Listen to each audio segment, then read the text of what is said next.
and ever-changing views, and computer terminology.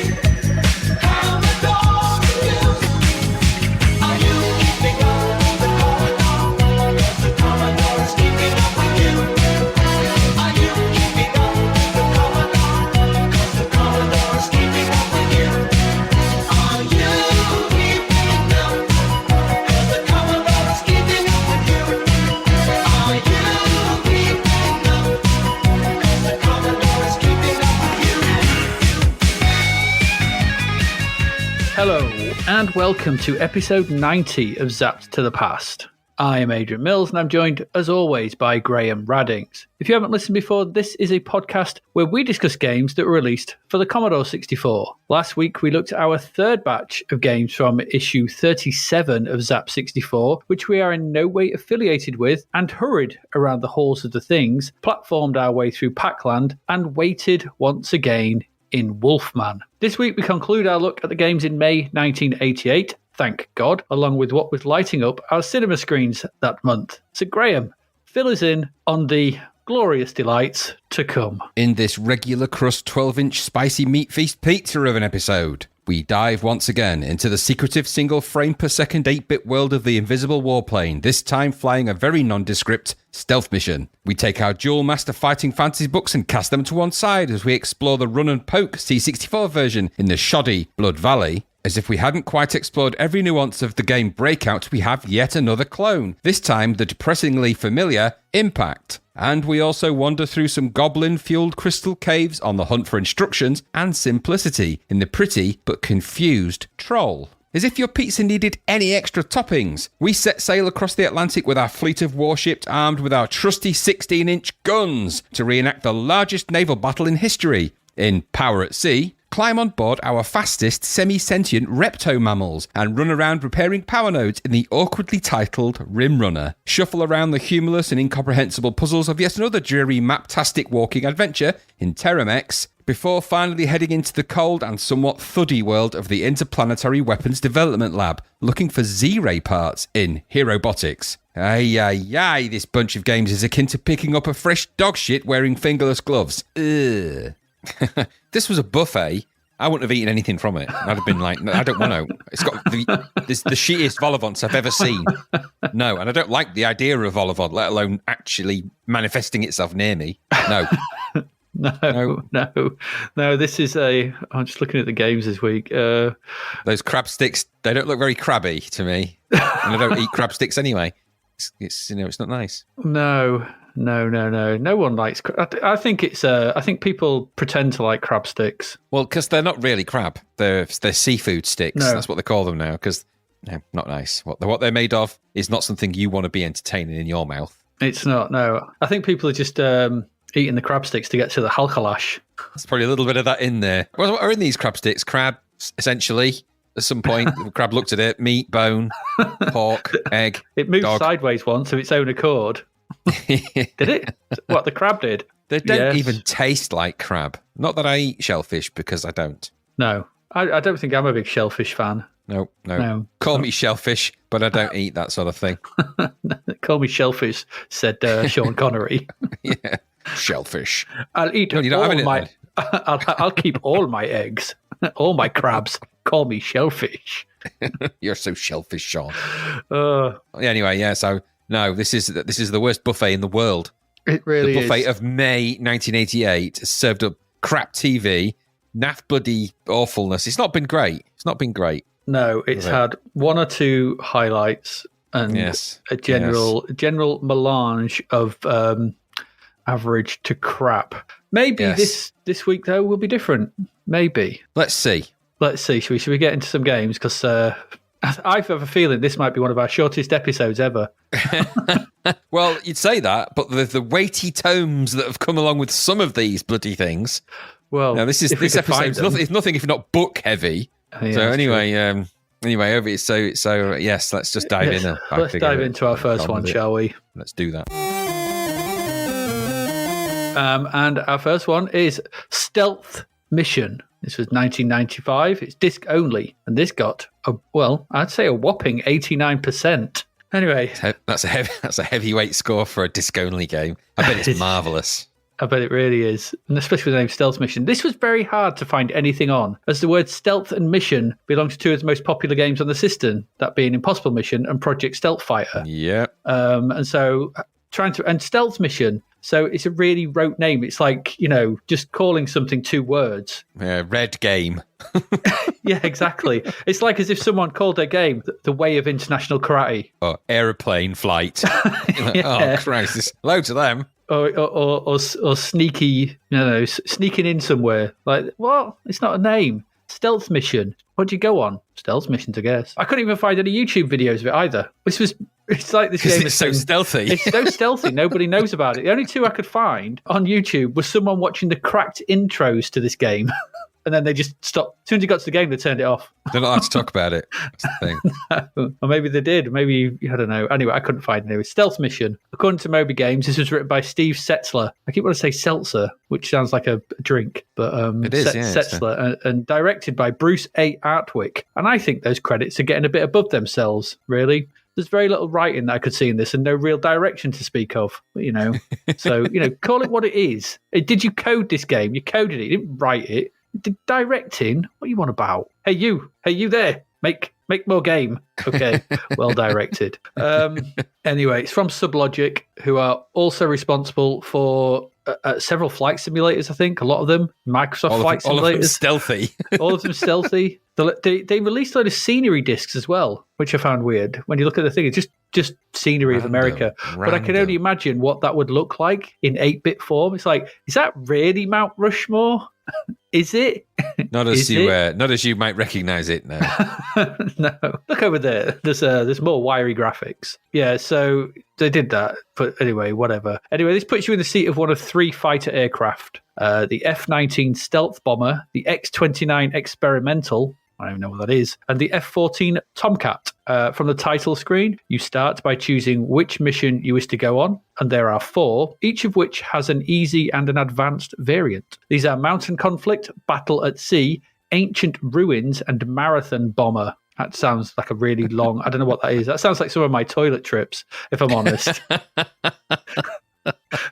Quite often on a Sunday morning, I've been known to do I'm known to drop the Ancient Ruins and do a bit of a marathon bomber. An advanced marathon bomber is what you'll be doing, I think. Absolutely. I looked down into the bowl and it definitely looked like a battle at sea. I've looked down in there and I think I've been on a stealth mission because it's now in there. I'm like, what? I definitely passed something. What's going on? The dreaded ghost poo. Exactly. It's a stealth poo. Absolutely. Choose one of these, and you can then select the difficulty from 0 to 9, which seems to undermine having an easy and advanced variant somewhat. I thought exactly the same. Why not just include it in the difficulty? Why bother? Like, I know we've got to have 8 options, but then you've got a difficulty. So do I do advanced on dead easy? What does that mean? It literally means nothing. Yeah. So yes, you can choose your difficulty. You can choose your aircraft from the 3 I've previously mentioned, and then you can load up your plane with as many bombs and missiles as you think it will carry. I put them all on. All of them. I just get as much as I could. Because why not? I don't want my plane to take off. Exactly. It's not like It's not like you're really going to end up doing anything other than just taking off and going, "Wow, I'm carrying loads of bombs." Great. Yeah, absolutely. I was carrying loads. No idea of what I'm supposed to be doing with this ordnance, but all right, I just carry it around. You could see me coming from miles away. And I just turned a very expensive aeroplane into essentially a stealth donkey. So just loaded it with stuff and just hoid it around like some kind of mule. Yep. Like, look, anyone want some bombs? I got loads of bombs for sale. Bombs here. Get your bombs here. Bombs here. Bombs here. Hacklash. You got any crab juice? Nah. It's all extra-sets, mate. Bombs though. Extra-sets. Surface to air to surface. Everything you want. Everything. All you want. Once done, that's it. Once done, you press enter, and it slowly, bit by bit, loads in the game. This was dead weird, and I do mean bit by bit. First, some of the HUD appears. It's like it's trying to allure you with something. It's like trying to seduce you. Oh, first it's like the dance of the 7 veils in reverse, because none of this is pretty to look at. So it's like, oh, what if I reveal a bit of the HUD? Oh, now if I reveal a bit more of the HUD. No.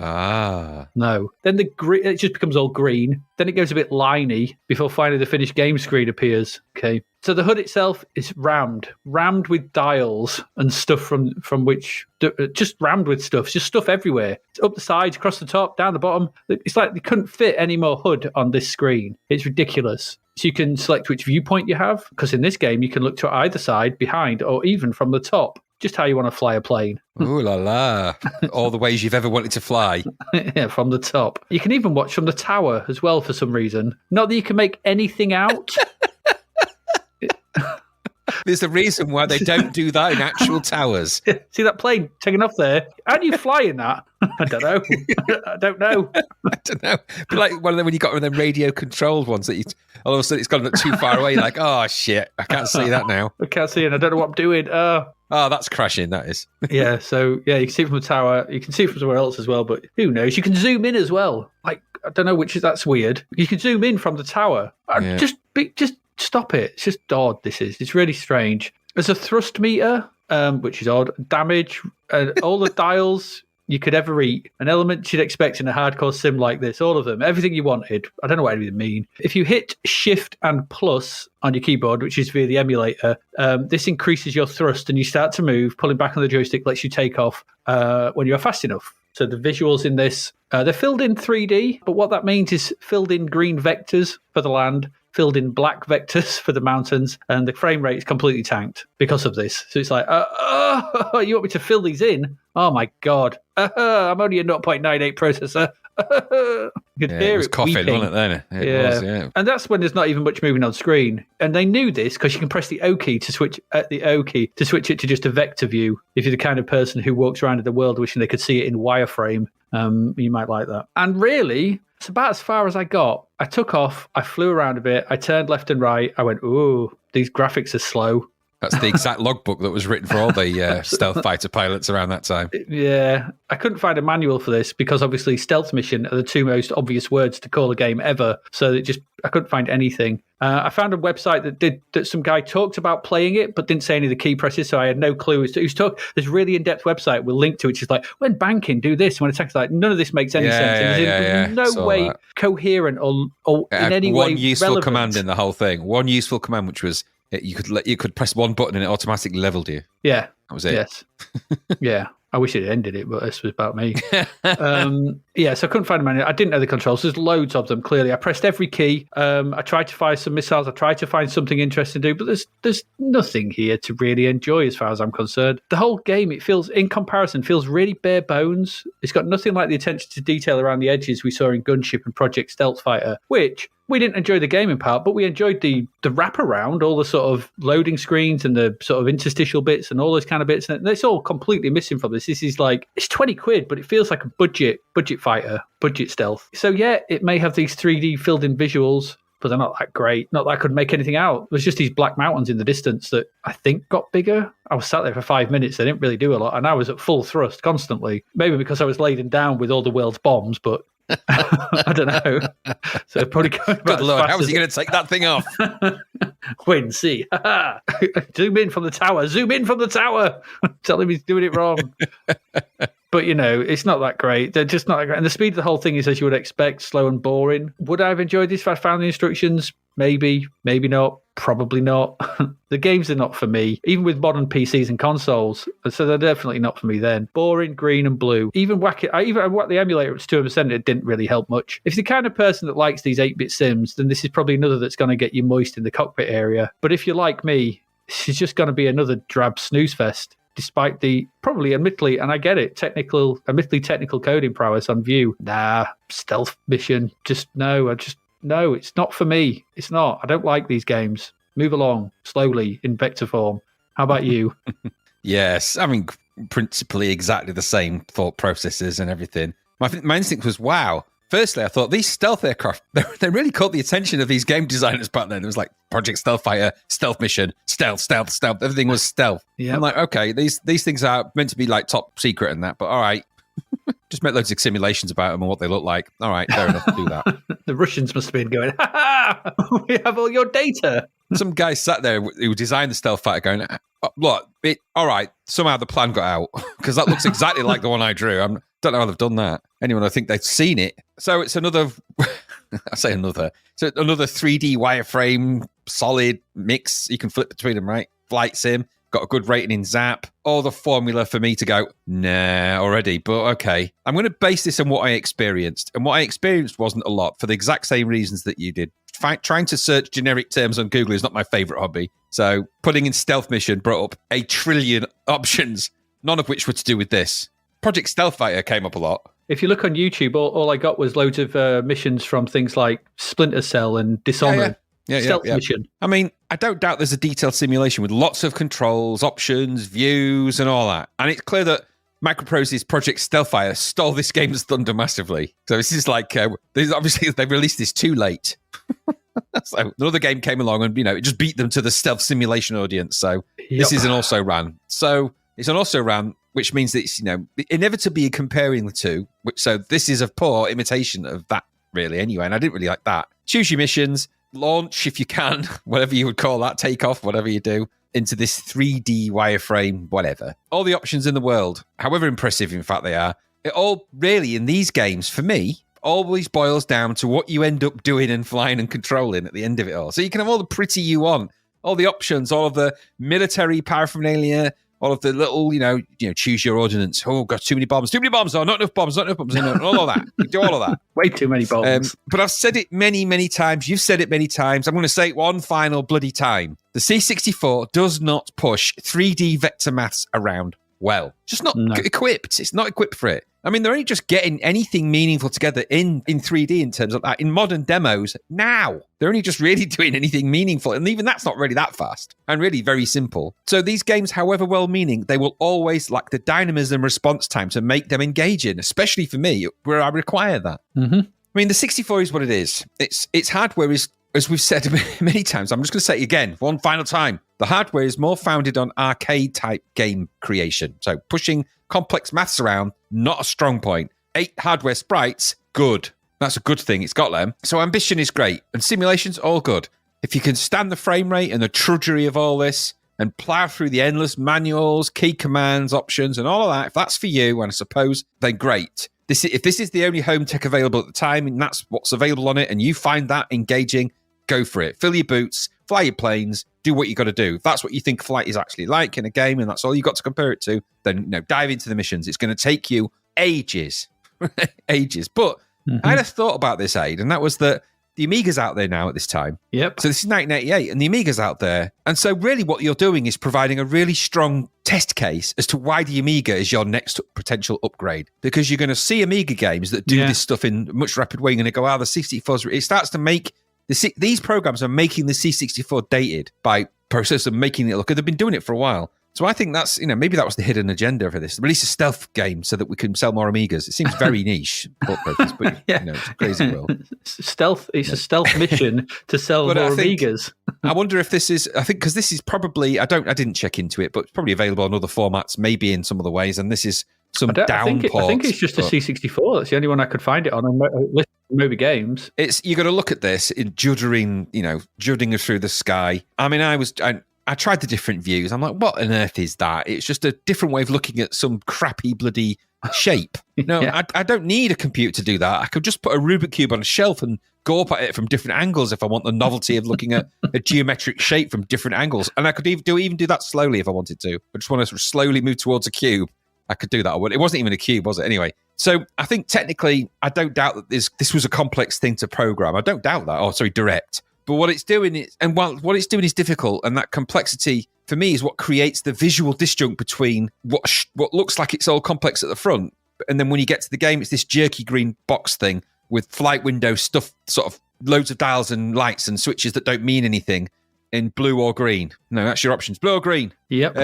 So just no, taking all them different views into account. All right, it's very impressive. Great for great screenshots, doesn't it? And great, little screenshots. And the ones that they've got in Zap, oh, wow, look, that's amazing. You're never going to get to that unless you really take ages. And I didn't have the instructions for this anyway. So all of those things are dead impressive on the right machine, but not on the C64. It just ain't cut out for it. And this just proves it. It just hammers that message home even more.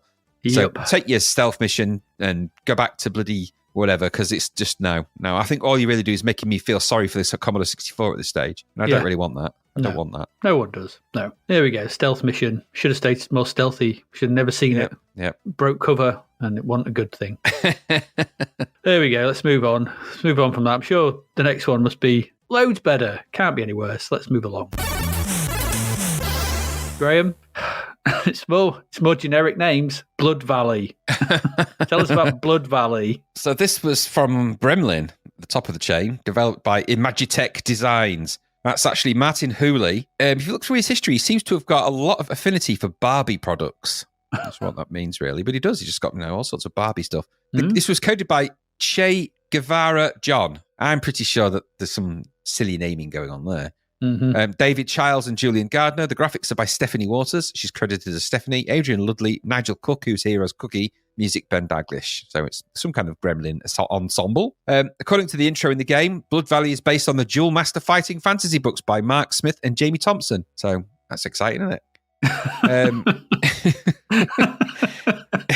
I can feel the excitement. My hold on to your excitement. Chips are vibrating.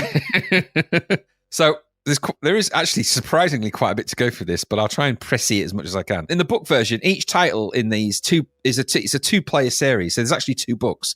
One containing even numbered sections, and the other contains odd numbered sections. Now, I played fighting fantasy books, but I never played these fighting fantasy books. So they're adaptable to various levels of complexity, and they make use of dice rolling for randomization, code words for tracking certain conditions. Coordination between the 2 players, this will make you laugh, Aid, is achieved by the use of the wait instruction. Hey! When a player encounters a wait instruction, he or she, or they, must wait for the other player to also receive a wait instruction before they can both begin reading again. This keeps both players' experiences more or less synchronized. So these are books. These are two books that you would get and play this game with. And it's all based in this fantasy world. Now, I've got a bit of a description about all of that. I mean, I never played any of these dual books, so it does sound fascinating as a book. And I think the title and the world of the books is probably the maximum extent of where this link between this game begins and ends, the title. The back of the box gives a very vague description of things. So, Archvolt, spelt oddly. So, is it Volt? Anyway, Archvolt, the hideous and mighty leader of the Fire Drake, has decreed that you must be hunted down like an animal and brought to sentence. Your only chance of survival is to escape the valley. Escape the valley in Wales, is that? Do you have the will and resourcefulness to succeed not only against your opponent, but the creatures and eerie beings of the fantasy world of Orb as well? So that's a very, very, very light summary of what is actually a very in-depth book story. So in the blurb, it says, before you lies a complete fantasy adventure in which you will strive against your opponent as well as the creatures and strange characters of the fantasy world of Orb. Is that the same orb that's used in the Ninja books? It is. Orb was first seen in the Fighting Fantasy game book Talisman of Terror? I think it was. Maybe it's the book number 11. It's the only one of the only few that's not set on Titan. So tread carefully, Adrian. So I'm just adding Adrian for emphasis. You're not in that book as far as I know. In Blood Valley, you are invited to take part in the annual hunt organised by the Fire Drake, ruler of the Valley of Gad. Each year, a slave is set free at an ancient circle of standing stones and hunted down like an animal by the cruel Fire Drake. The only chance of survival for the slave is to escape the valley. Will you choose to be the Fire Drake, hated by all his subjects and desperate to avoid the humiliation of defeat? He will go to any lengths to prevent the slave from escaping from the valley. Or will you choose to be the quarry, the liberated slave who has been specially selected as a good sport, but who is armed only with resourcefulness and a strong will to live, and a sword and weaponry, actually. Sorry, you've got to mention that. Oh, yeah. The hunter or the quarry, you choose. So, like I said, the game's based on the Duel Master Fighting Fantasy books and blah, blah, blah. Right. Let's sort of dive into a little bit of the game. So, you essentially, there's 2 modes of play for this game, obviously, but there's 1 player and 2 player, and they work very differently, actually. Well, in the end, they don't, but the build up to it's a bit different. So initially, you'll choose your language in this game. So you can get English, French, or German, and then you've got to read the blurb, which you'll laugh at again because it's kind of the same blurb I've just read for you. And then there's some loading, and then you'll get to the in-your-face 1-2 player selection screen. Now, I didn't mind some of those screens. I thought they were all right graphically, quite big and bold. I quite like that. the main character you're choosing from is quite stylish. It's a nice stylish typeface. They look very arcadey at this point. You may think that. Talisman of Death, by the way, was D1, number 11. Talisman of Death. So if you choose one player, by the way, you will always play as the Quarry in this, because it's designed also for 2 players at the same time, of course. So once you do this, and I'll bring the 2-player option in when it's relevant to do so. So from here, you can choose your player type from Barbarian, Priest, or Thief, who look more like a Hobbit, actually, I think, really. Or Hobbit-like. Very much like a Hobbit. There's a backstory for each of those characters in the manual, which I won't bore you with because, but the stuff that's lifted from the book has been transported to the manual for this. So the game parts they've added are really tiny little bits. And then it's got loads and loads of waffle and maps and stuff from the book. Anyway, I won't bore you with that. So obviously there's a whole, for obvious reasons, there's well fleshed out locations, interactions, worlds, story arc. Even the hunter and all his evil friends get thoroughly described in detail. All the trappings of a detailed fighting fantasy book are present in the background detail for this, as you'd expect it to be, based on something like that. Each of the characters you can choose from also has a series of special objectives or quests to complete in the context of the game. And this actually is kind of a way of making it sort of beginner, intermediate, or difficult, really. So the priest has 1, 2, 3, 4, 5 things to do. You've got to defeat the Archvault, destroy Malefice, Prince of Vampires, destroy the undead warrior, Lord Tobias, and slay Demivault. All these names are all described. I thought you just had to get out the valley. No, you've got to get the valley, but these are the things you've got to do as well in order to win. I see. And if you choose Barbarian, you've got to defeat the Flame of Acheron, slay Krytos Bloodheart, and also slay Kareem. So, if you just want Kareem, you could go to an ice cream shop, couldn't you? Give me the Kareem. And then I want Kareem. Chop it in half. What flavour do you want, love? And then there's the thief. He's got a lot. The thief's the hardest one of the lot. You got to defeat the Archvault, steal the Serpentine Cross from the monastery, steal the golden idol of the Flame of Acheron, defeat the Flame of Acheron, steal the golden crown from Lord Tobias, and then also, and this will give you a chuckle, beat the Guardian of the Barrow Wield. All right. Anyway, that's what you got to do. Okay. So once you've chosen the role of Quarry, you'll be playing. There's some more loading, and all your efforts and all the reading and digesting will be rewarded with the game itself. Right, before we just get into that. The 2-player mode is slightly different. So player 1 is in joystick port 1, player 2 is in joystick port 2. If you choose player 2, you take it in turns to sort of do the setup. So the player playing the hunter first chooses the character from Krytos, Kareem, or Demivault. And then you're playing, as the Archvault. So you choose those 3 and you actually place them in the locations on the map. Now, this is a bit weird because the map is displayed. It's quite a nice graphic of the map, and you get these giant crosshairs that you've got to sort of position them on. But you can only deploy these 3 characters when it flashes. So you don't get to choose anywhere to put them. You can only put them where the game says you can put them, which is ironically exactly where they appear in the book. Ironic. All right. Ironic, really. The irony. So even though it's you get this really elaborate selection screen, you can't actually really choose anything other than what you're supposed to. Anyway, stupid. So you do that, and you select your map locations, deploy your evil aliases, and then obviously what you actually meant to choose where you think the quarry might go, which is the stupidest reason to select anything. If I was a quarry, if I was the barbarian, where would I go on this map? It's just pointless stupidity, that. Anyway, once you do that, the graphics and controls, I say, are all right to this point. Anyway, once you've done that, you go through that. And then it shifts to the quarry. They choose their role from the 3, the barbarian, the priest, and the thief. There's loading with a weird sky blue background. Very pleasant. And then the game begins for the 2-player. So there is a slight variation in how it looks. So all of that preamble, although not graphically amazing, is better than what we're about to encounter by factor of a billion. The game window in single play is split into 3 parts, essentially. The top left is the area where you control your quarry, or the quarry as you are, with the joystick, with left, right, and up. That brings up a mini menu when there's no enemies on the screen, which isn't very often, because they're always on the screen pointlessly anyway. And that's where you can choose from inventory, use, or quit. So really 2 options. So really 1 option. Look at what you've got and use it if you want to. Look at what you could have use won. things in different, and you can use things in different areas. You won't want to though. Mainly, you'll do what the next thing is, which is you'll fight, because you'll be doing that constantly. So you press the fire button and go left and right, and he flashes his sort of sword and kills enemies. And there's plenty of them. They just keep running in, the enemies, all the time, running in. They might drop stuff or objects. You might come across stuff or objects, treasure, potions, quest objects, stuff to pick up. You stand over them, press down on the joystick, and it'll pick them up. No real indication of what they're supposed to be for, what they do. Maybe potions get a kind of a giveaway, but the window scrolls badly. This is where my I start to twitch at this point. So the window scrolls badly left and right, so you can enjoy the horrible, bitty and badly drawn graphics as your barely viewable game sprite walks and runs around, such as it is. He looks like he's wearing ballet shoes, and he kind of weirdly tiptoes as well. It's very strange animation. In spite of all the heavy description, the enemies are all equally diminished as well. So they're difficult to see sprites that also strut around meaninglessly and become fodder for your endless poking. That's right, Adrian. I think this is a somewhat newish genre that we've discovered, the run and poke. The endless poker. It's an endless poke. It's a run and poke. The lower section of the screen... Don't you put me with that. The lower section of the screen displays the quests that your character has to try and fulfill. You got me right in my Blood Valley. In addition to this, you must try to escape from the hunter, of course. And all his allies, and the other hostile inhabitants of Gad. And also, you must try to locate one of the exits from the valley. Right. All right. The small scroll on the right-hand side of the screen shows a sword icon, which represents your present energy level. When this gets diminished, it must be replenished by eating food, otherwise you will die. Also displayed on the scroll is a day-hour counter. There is a day-night cycle in this game for no purpose whatsoever, indicating the time you have spent in the valley, which is meaningless, and also the distance you've travelled and the number of different parts of the valley you've passed through, also meaningless. The bottom-most section of the scroll is the power indicator of the hunter, which to me looked like either a burning hot dog, a smoking cigar, or a potentially a used tampon. You can, I'm sorry to say it, but you play the game and you be the judge of what you think that is. Oh, Blood Valley. So I'm saying nothing. I feel bad at myself.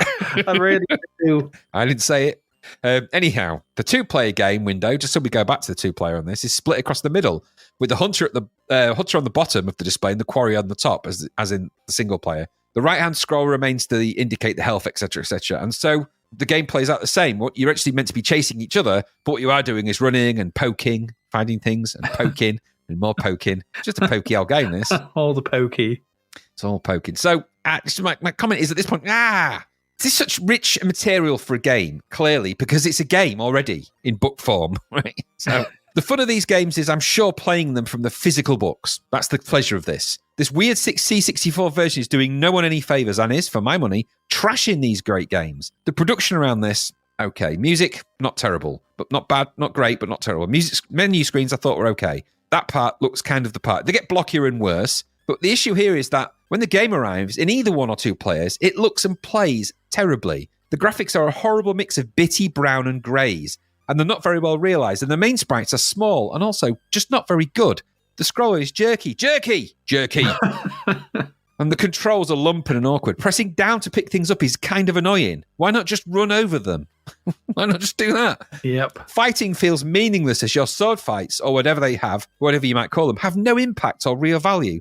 Plus, you do them endlessly for no reward whatsoever. Your quests are just running and poking. That's not the spirit of the game and the rich material which they've hinged all of this upon. I mean, I don't understand the choices made here. Why not think about a top-down type view for this, akin to Avenger, and possibly leverage that kind of thing? Why make this horrible walk and poke type of deal? The choices here don't make any sense to me. And I would say perhaps, and I'm just suggesting this, Adrian, they should have never made this into a C64 game at all. Just saying. There are reasons why these fighting fantasy adventure game books work as books. They allow you to immerse yourself in your own imagined version of the world to describe, filling in the proportion of things with your own beautiful imagination. All that applies to that kind of applies to all fighting fantasy books. But this, even in the two-play variations, I imagine that's kind of the crux of this, right? Your imagination is filling in all of those detail blanks. There's so much world here. There's so much to realise. So to realise that beautiful, rich tapestry as some kind of mouldy old tea towel like this is depressing. It's another notch on Gremlin's headboard of shame, and I did not enjoy my time in the Blood Valley. What about you? No, what is this? I'm just going to correct myself, actually, because I've been thinking about the Fighting Fantasy game books. I think there were two before Talisman of Death that were not set on Orb. I think there was Scorpion Swamp and House of Hell, just before anyone says anything. I will know. Yeah, there you go. Anyway, what is this? Why do they keep getting Fighting Fantasy game books wrong? Why? I don't know. I love them. I don't get it. I love them. I grew up with them. This is slow, awkward, and annoying from the get-go. The initial characters to choose from looked like the lineup from the Wurzels to me. Baron Knight's version. They were just awful, and there's far too much white on that title screen. I was like, that's far too bright on my eyes. I've been out all night. It's like, that's not good. In the game, the music's soon great. The visuals are a baffling blend of blue, brown, and yellow. Why is the ground blue? Fantasy Blue.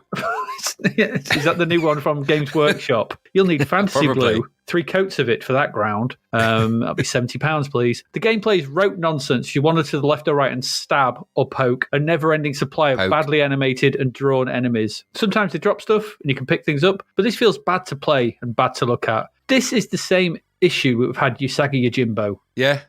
We've seen a left to right or left to right scrolling hack 'em up done properly, right? True enough. And that came from a similar lineage. It came from a comic. It came from a literary background. This is from a literary background, and we've got this. This only highlights how good Usagi was and how bad this is. This was awful. 23%. Oof. Yeah. I mean, I've not played these ones, but I have played some of the 2-player game books. They're good fun to play. I've never played them, but I've still got a couple. They were by Joe Dever, who did the Lone Wolf books. So I've got the White Warlord and the Black Baron. I think it's one of them, and there's another couple as well. We should have a play at some point. They're fun. One's better than the other. One is you're chasing each other around a dungeon, just trying to kill each other, and one you're flying around in airships trying to shoot each other. That's not the better one. Cool. That's a bit trickier. That one's a bit odd, but the dungeon one's quite a laugh. But this is garbage. Yeah, you're right. It's just rubbish. All that stuff at the beginning, everything around it, it's just a bad game. It's a bad pokeathon. Yeah. It's bad. How to turn something with all that enriched material into a run and poke. No, not for me. Blood Valley, terrible, awful. Yeah, no. I moved on quickly from this one, as we should as well, I think. Yes, let's go. Maybe it'll get better in the next one. Maybe.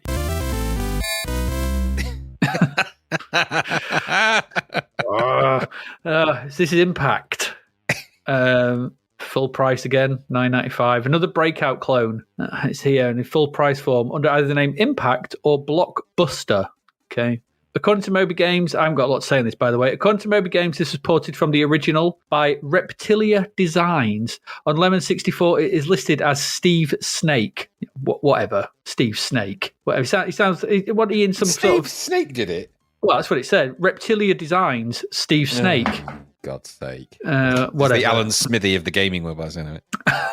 Yes, supported by Bob Lizard and Robbie Newt. There's no plot or story to this, so there's nothing to talk about. It's Breakout. It's a Breakout clone with an attempt at a different style of upgrades to what we've seen previously in Arkanoid. I understand that there's a level designer in this as well, but I couldn't find it anywhere.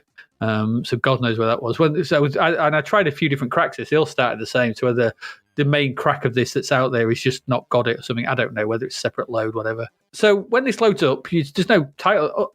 In other versions I saw, there was a title screen, but there wasn't in this one. So I don't know what was going on. Anyway, when the game starts, you're at the bottom in the version we played. It's Breakout. So you're at the bottom, bricks at the top, and you've got control of a ball. You have to pull back to launch the ball, and then it will then move up. I mean, that's stupid, isn't it? Yes, it is. Let me just qualify that. Because if you just press fire, then all it does is just floats from side to side slightly above your back, not doing anything until one of the wandering enemies comes down and knocks it up. You have to wait for ages. It drove me mad. Slowly mad. Stop doing this. Stop it. So I don't know if there's some problem with this crack version. That I don't know. Anyway, but the main version of the game plays like it would do. The ball bounces up, it hits off bricks, it bounces off walls, it destroys the bricks, it comes back down, you hit it back up again. It's left and right. It's Breakout. Every now and again, a brick will drop an icon, a very crappy little icon, which if collected will highlight the first of the 9 power-ups on the right. Collect another and the second will highlight. If you pull back on the joystick, this activates whichever power-up is highlighted. Why didn't you use the fire button?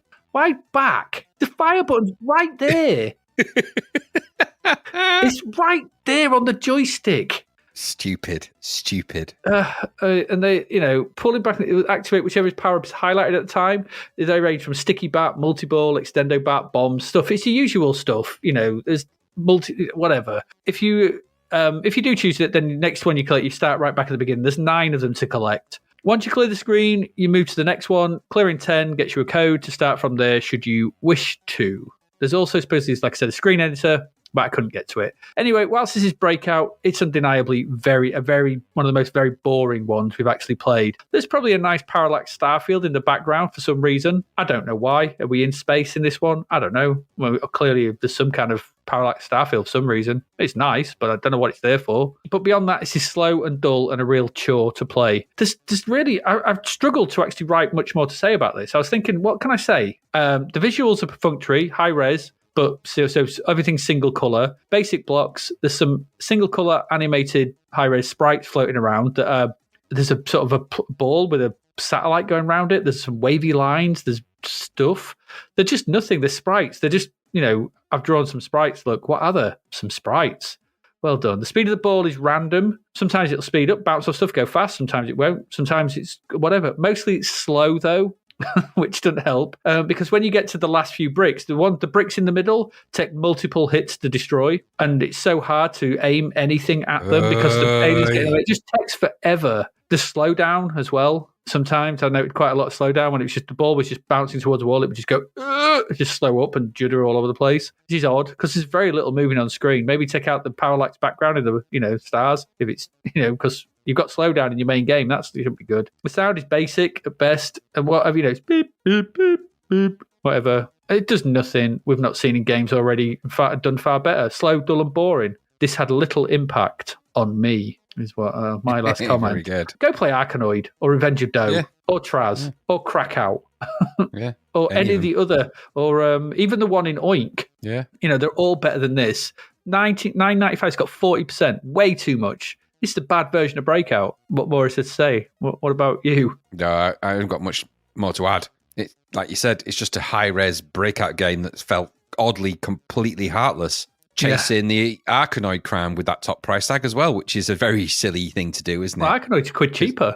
Well, even that's what I mean. But you're pricing yourself at the top, so you're comparing yourself with the top games out there. Why do that? This is the free Breakout game that was on the Zapped Sizzler cover tape some time ago was better than this. Oh, the Jeff Minter one. Yeah, it was yeah, it was. So it's just a jaunty experience, all in all, isn't it? Weird, bold, high-res graphics that serve no purpose. There's nothing to it. It's a boring Breakout game that is really doing nothing new, innovative, or interesting. The only slap across the face is that it's 10 quid for this when there's a better game that's cheaper. No, thanks. No, that's it. That's all I've got to say. No. There is nothing more to be said about Impact. Nope. So let's leave it where it is and move on. We've got one more game, so let's get into that. It's a bit weirder, this one. Graham, Troll. What's it like to be a troll? The Troll. I'm not sure who coded this. I didn't write that down for some reason. I've got it's Copyright Palace. It's Denton Designs. It's Denton Designs. Graphics are Stuart Fotheringham. Title screen, Stuart Fotheringham. Musician here is Fred Gray, apparently, although I wasn't sure about that, but okay, that's who it's listed as in Lemon. Complex and busy old looking thing, this, isn't it, Troll? 62% in Zap. Not the greatest score for a Palace game. Anyway, let's just go through the blurb. Gruffin. Your large and amiable troll has accidentally stumbled into the netherworld of Narc.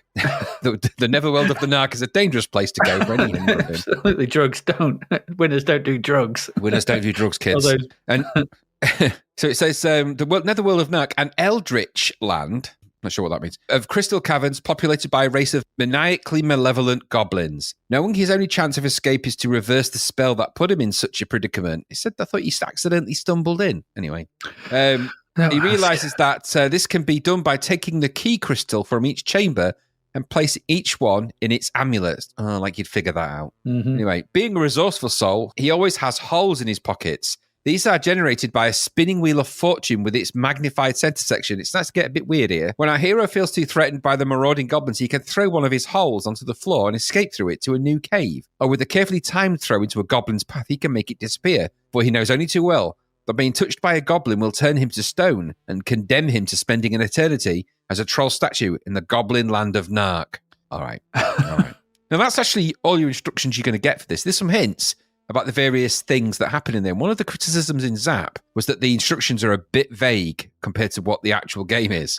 When I say a bit vague, that's a bloody understatement. It really is. So I'll try and describe the game as best I can. So the idea of the game then is you've got to collect the crystals to move through the different chambers, collect the gems, as they call them, or whatever you call them. But the key crystals. And there's a number of different blocks. So let's go back to the way it presents itself. So the game's presented in a series of chambers. Each houses a lower floor of crystal columns, all at differing heights. So imagine a bit of almost an isometric looking blockbuster type grid, but a bit smaller. And at the top of the chamber on the ceiling is a mirror image of the crystal sort of layers at the bottom. You control Humgruffin. What's his bloody name again? Humgruffin.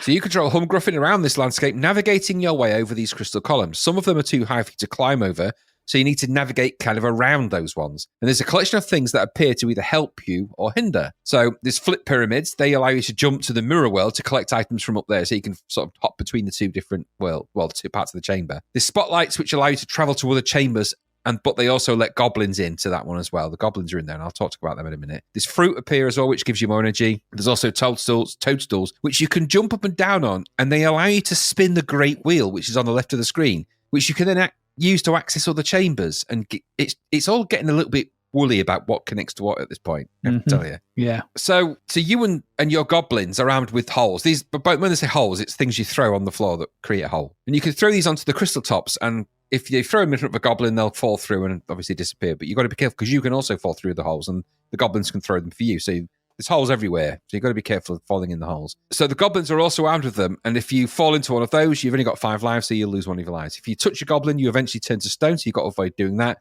The goblins also build mini walls all the time around the chamber to block you from being able to navigate around the crystals, or to trap you, which they'll do. So you need to keep moving and keep an eye on things, and move and jump around the crystals in the chambers, and aim to collect the key crystals so you can ultimately escape. And that's kind of the way the game plays out. So it's sort of, if you imagine a view, it's kind of a big blockbuster grid on an isometric viewpoint. You've got your little characters, goblins running around, you're a little Humgruffin, and it's all kind of played out. And there's this kind of wheel thing on the side, which the use of which is a bit weird. Because I couldn't quite figure out exactly how it related to what I was trying to do. Anyway, I'll sort of come to that. So we're all good on kind of a general plan and the way it sort of plays out. So the graphics and sounds here are actually pretty good.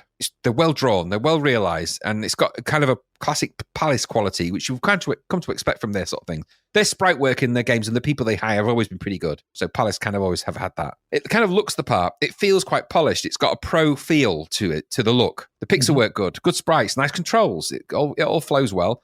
Colours generally work quite well, though on occasion they do get a bit blended, so it's a bit hard to pick details out. We'll come to why that's more of a problem in a minute. There's lots of little things moving around here, and it's a reasonably simple game to play in the sense that the way you move it around. If it was like Qbert, if it was that kind of logic, it would probably work a lot better for this, but it's not. It's not all. So you'd think with all of those elements it'd be fun, right? Well, no, it's not fun. Unfortunately, there's issues. So starting in the game can be instant life loss, because you can and do spawn on holes from time to time, so you just die instantly. So and that's a bit of a problem. They spotted that in the Zapped review, and I had it happen a few times when I started the game. Start the game, instantly dead. Yeah, really annoying when that happens. Really, you can also get really easily trapped. So you can get trapped and not be able to get out from the place we're in, because judging the heights of the crystals that you're on, because you can only go, I think, two crystal steps higher than you actually are able to. If it's any higher than that, you can't. And if they start building the walls around you, you can get trapped. If you're trapped in there, you're trapped. You can't do anything. You're just waiting around. You've got to wait to be killed by a goblin. So you just stood around, waiting around. Not really interested. So there's a bit of that sort of silly logic, and that can happen really easily in this game. So you think you're doing well, and all of a sudden you find yourself trapped and stuck in a situation that,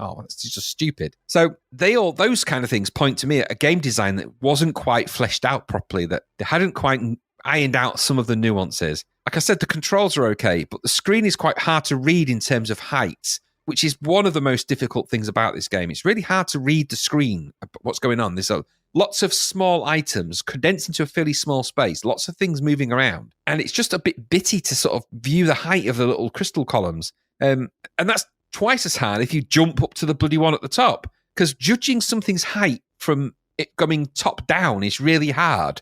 When you're working that way, it's really weird. It's like playing it in a mirror. I think Zapp said, and I agree with them. It's quite hard. So the problems in the first ground floor, if you like, are exacerbated and amplified if you jump upwards, which makes the game twice as unpleasant. So that's difficult, isn't it? Because it's half the game is twice as bad as the first bit. It needed simplification. The whole thing needed to be simplified. What you've got here is far too many ideas competing for each other. Lots of interconnected ideas that don't make any sense in a game that is just trying to cram too much in. And they obviously had a really good visual library of graphics and things for this. They just didn't really seem, for me, to know what to do with them. There's too much going on in the chamber. Too many small things to focus on. Bigger graphics would have helped this, with less crystals to climb on. Qbert doesn't have a 65 hexagon wide bunch of crystals. It's just a tower, a fairly small tower. Games of this type don't need lots and lots of things to jump on. You just need a few things really to keep it fairly simple. Those arcade games,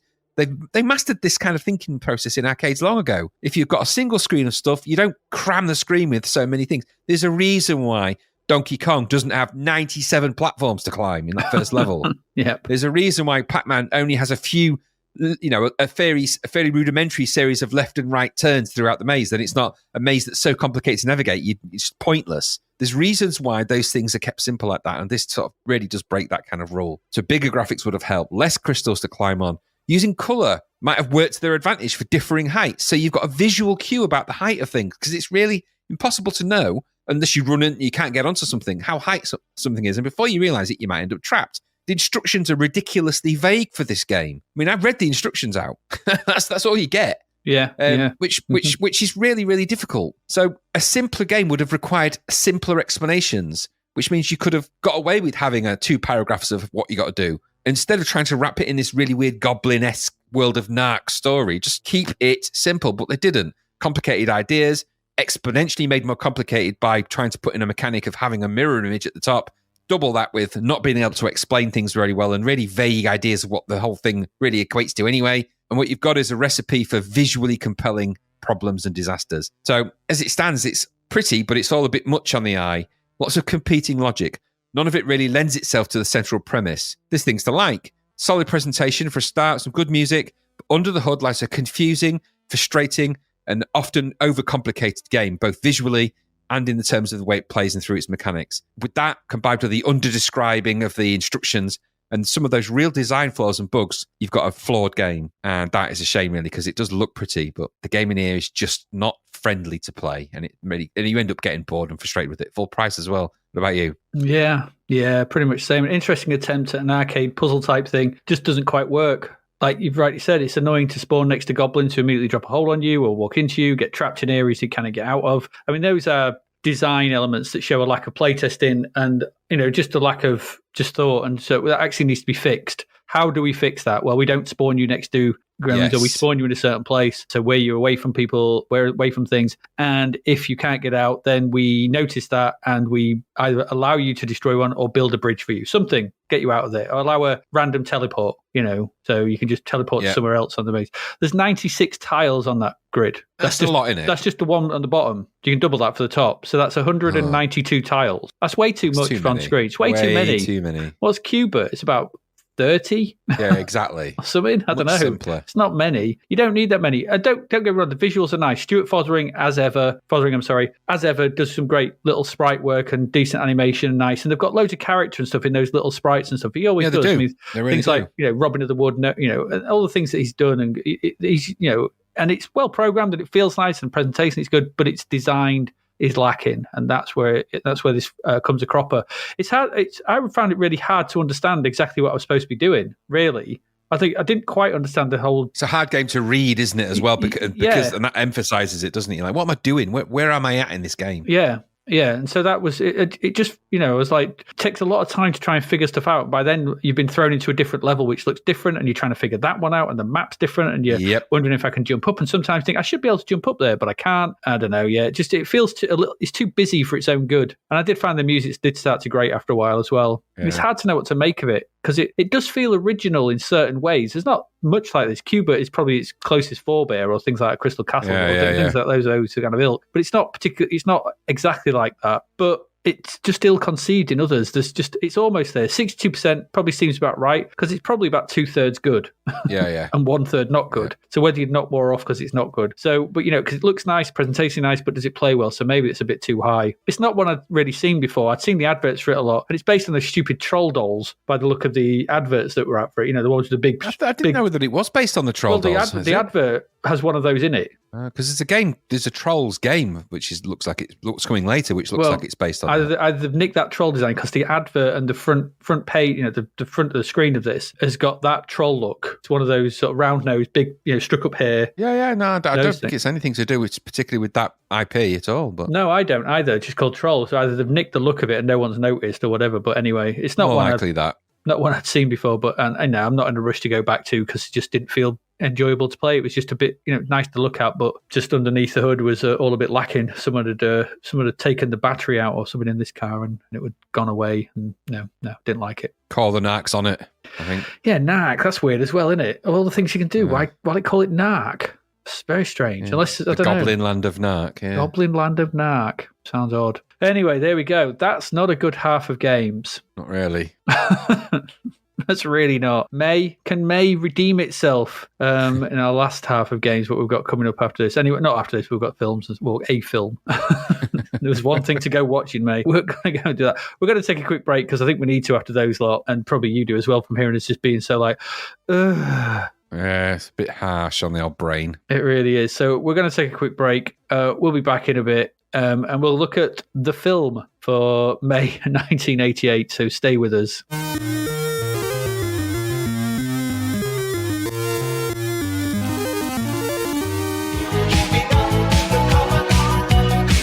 Cornish pasties filled to their bursting seams and some lovely smooth gravy for our show sponsor, davidhearnwriter.com, where you will find a whole bunch of brilliant audiobooks, bargain books, ebooks, and more. I can tell you, David once threw a toy frisbee into space for a laugh. That's just how he rolls. And is an amazing writer too. Check out this excerpt from his brilliant audiobook, Escape from the Commodore 64, which is available right now. She felt her energy levels go up as she approached another door and kicked it down, just like Joan Jett would have. Instinct told her to back away. It was then that the bird she had seen on the warlord's shoulder flew at her and attacked. Torn after the experience with the bull, where she hadn't wanted to fight, she did nothing to defend herself as the bird struck her and flew away. The dreaded virtual bird came in again and once more struck Sarah, who again did nothing to defend herself. She winced in pain, looking at blood seeping from her forearm, where a claw had cut her. Whoa, how good was that? I'll be having me some of that tasty audio goodness, I can tell you that. To get your own copy of that and all the other works from David, visit davidhearnwriter.com. That's David, Hearne, writer.com. Now, go, go, go! Are you keeping up with the Commodore? Yes, the Commodore is keeping up with you.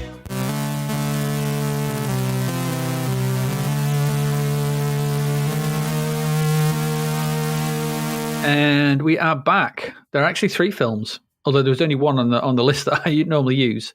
But I found another couple that were out that I didn't know anything about them anyway. But anyway, we'll have a look at them. No. So I have nothing to add to them apart from the title, because I don't recognise them in the slightest. But our first main film, May 13th, Graham, Friday. Maybe it was a Friday the 13th. Hopefully it was a Friday the 13th. Seems apt. Probably was. You could have wandered in to the cinema and gone and seen Prince of Darkness.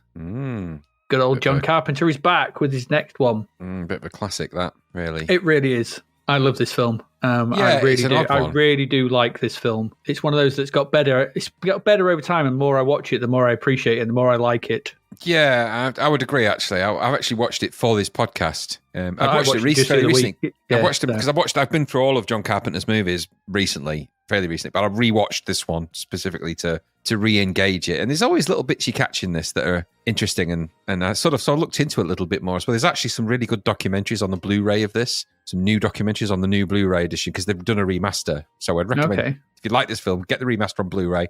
The 2 documentaries that come with it are really good. Oh, I'll look at that. Cool. Definitely worth a look. But yeah, what a classic. It was odd at the time. It actually did well, but not well, this film at the box office. Why it was that? because it was well received by the public, who kind of liked its vibe, but the critics panned it. Yeah, I remember this getting reviewed on Film 88 by Barry Norman, I think it was, or Michael Parkinson at the time, and he hated it. They hated it. Yeah, No. you can sort of see why they might. It's an odd blend, isn't it? Quantum mechanics and horror don't often get mixed together. And religion. For religion sort as of well. religious overtones, yeah. And well, yeah, it's all a bit of an odd blend. When I was doing a little bit of digging into this, it's because there's a couple of Carpenter films which are genuinely is nods to the Quatermass type film, because he's a massive Quatermass fan, and this is one of them. This could be a Quatermass story. No, is it Byrak, the main guy in it? Egg Chen, as I like to call him, but he's not Egg in this. He's Byrak. He's not, no. But he's basically the Quatermass character in it, the scientist that's brought in to, resolve the issue. And there's little hints of Quatermass and the Pit in here. There's this, they uncover this mysterious thing deep in the dark depths. There's quasi-religious overtones. There's hints of all that to it. But it might, I suppose, for those that are uninitiated, you might want to give a summary, I suppose, of Yeah, the I mean, basics of it. essentially, this is a weird thing because I was doing some reading. There's some stuff on IMDb, but I'll do the original theatrical release. And so this is a film that sort of is about the devil, or it's the devil, but not as in the devil we sort of think of it. So it's this what they call the Brotherhood of Sleep or something. Is it the Brotherhood of Sleep? I can't remember the name of this. Yeah, it's the Brotherhood of Sleep. That's right. It's the Brotherhood of Sleep. So it's this order of priests that have essentially been keeping this thing, which looks like this sort of green goop in a big jar, a massive tube under lock and key for years and years, because it's essentially supposed to be the devil itself. 2,000 years, yeah, 2,000 years. And when the last one of them, this old priest, he dies at the beginning of it, it gets handed over to Donald Pleasance, and he calls in the sort of help of the local. Are they from MIT? I don't know if they are. There's a load of sort of it's essentially that kind of idea. It's a physics professor, isn't it? Yeah, it's a physics professor and a load of sort of graduate students, postgrad students, by the looks of it, who who he asked to sort of stay over one weekend and sort of examine this thing. The problem is that it starts to wake up and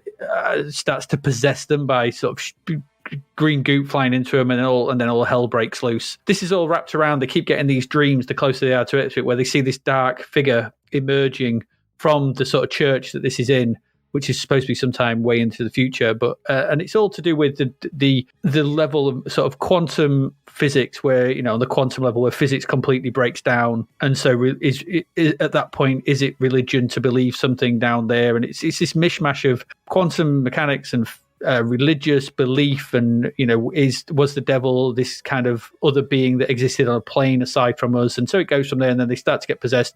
Alice Cooper is a tramp who kills someone with a bike in it, and that's kind of it. It's a hard film to really describe because it's a film based around it's like a lot of Carpenter's films, and I think this is one of the most that sort of resembles The Fog. Is very similar in tone and style, in the fact that it starts off small scale and then just keeps building to a sort of crescendo. It's one of those that has a really long, drawn out sort of, that you get that sort of, you know, classic sort of film theory sort of structure of a film, which is usually the mountain or something, or the 3-act structure, and it's up and down, you know, like that. This just feels like a long climb to the end. It's just constantly sort of jagging its way to the top.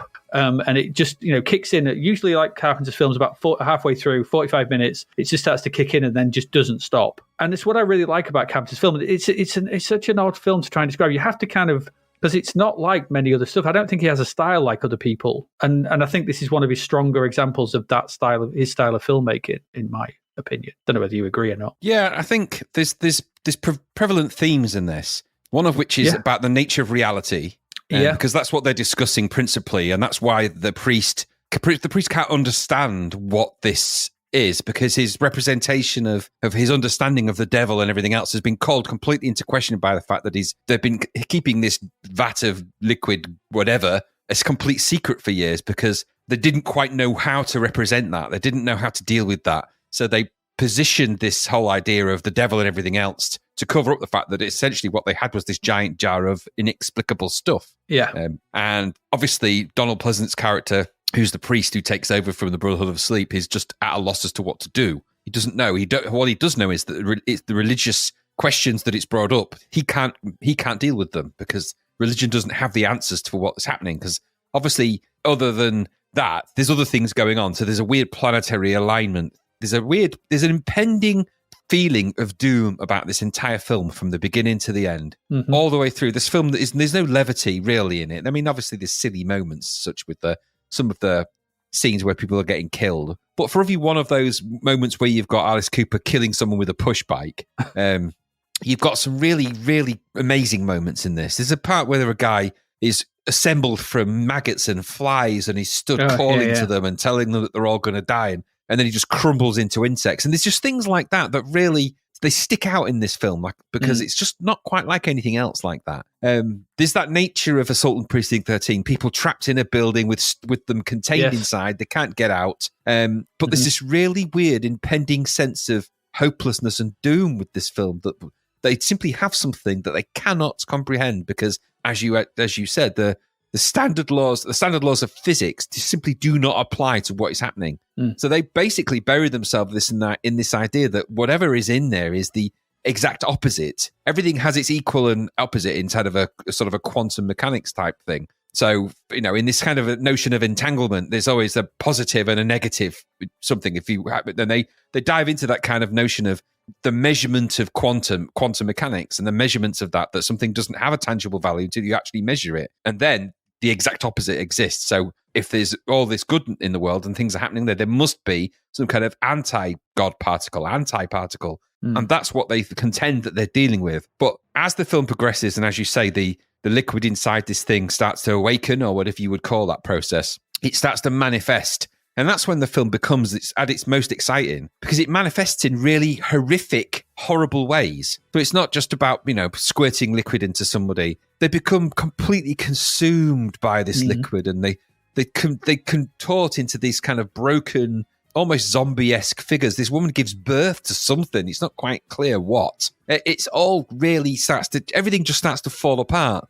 And it's a really good representation of the fact that you're being shown and you have to contend with things that you simply cannot explain because they are not able to explain them in the context of the film. And that's a really powerful structure for this film. And yeah, they have to fall onto some of the horror movie stuff. So obviously you're going to have, people there's jump scares, these things like that. And Carpenter's a master at doing that. So when they occur, they're going to get you. You're going to jump. There's there's a point when I think a machine just moves about 4 feet, and it's because it's really loud and screechy, like, oh, Jesus Christ. It makes you jump. Donald Pleasance's character is really interesting in this, and the conversations that they have. They're conversations you simply don't get in horror movies anymore. They don't make them like this anymore. They don't make horror movies at all like this. They don't. If it's not some clown hacking people to pieces, then nobody's interested in it anymore. No. This proves that you can be more cerebral than that. Now, this is a blend of, like you say, religion, quantum mechanics, science fiction, and horror, and it pulls it off. It does. I really like this film for those things. Just some things like Carpenter called it is one of his Apocalypse trilogy. So he has the thing, isn't there? This and In the Mouth of Madness. Yeah. Which is part of that. But one of the things I found on IMDb is that the television version of this is I'll just read it out. Is slightly re-edited, suggesting that all that takes place in the film is just a dream that Jameson Parker is having as the main character. So after the opening credits, there's a new shot showing Parker's house from the outside, whereas the theatrical version opens with a shot of Parker trying to perform a card trick. At the beginning, after Parker watches on TV a program reporting the discovery of a new supernova, the narration goes on talking about the death of a millionaire and the discovery of a religious book in his library. All mentions of the dead priest, member of the Brotherhood of Sleep, they're all gone. They're all deleted. And during the whole film, there are new inserted sequences showing Parker sleeping, dreaming in his bed. Sounds like crap versions, man. Yeah, which I'm not quite happy about. I don't think that kind of works. I like this. I like the dark ending. And the I'm not going to ruin the ending or anything like that, but I do like the fact that this does have, because it's like there's more, like you said, the assault on Precinct 13 when they're stuck in the thing, that's also like the fog when they're stuck in the church at the end. Yep. So he does like his character stuck in somewhere with the villains outside breaking in. Yeah, with the enemies creeping around outside. Yeah, and so that sort of thing, which obviously he subverts in the thing when the enemy is within, which is nice. But in this, it's more the end.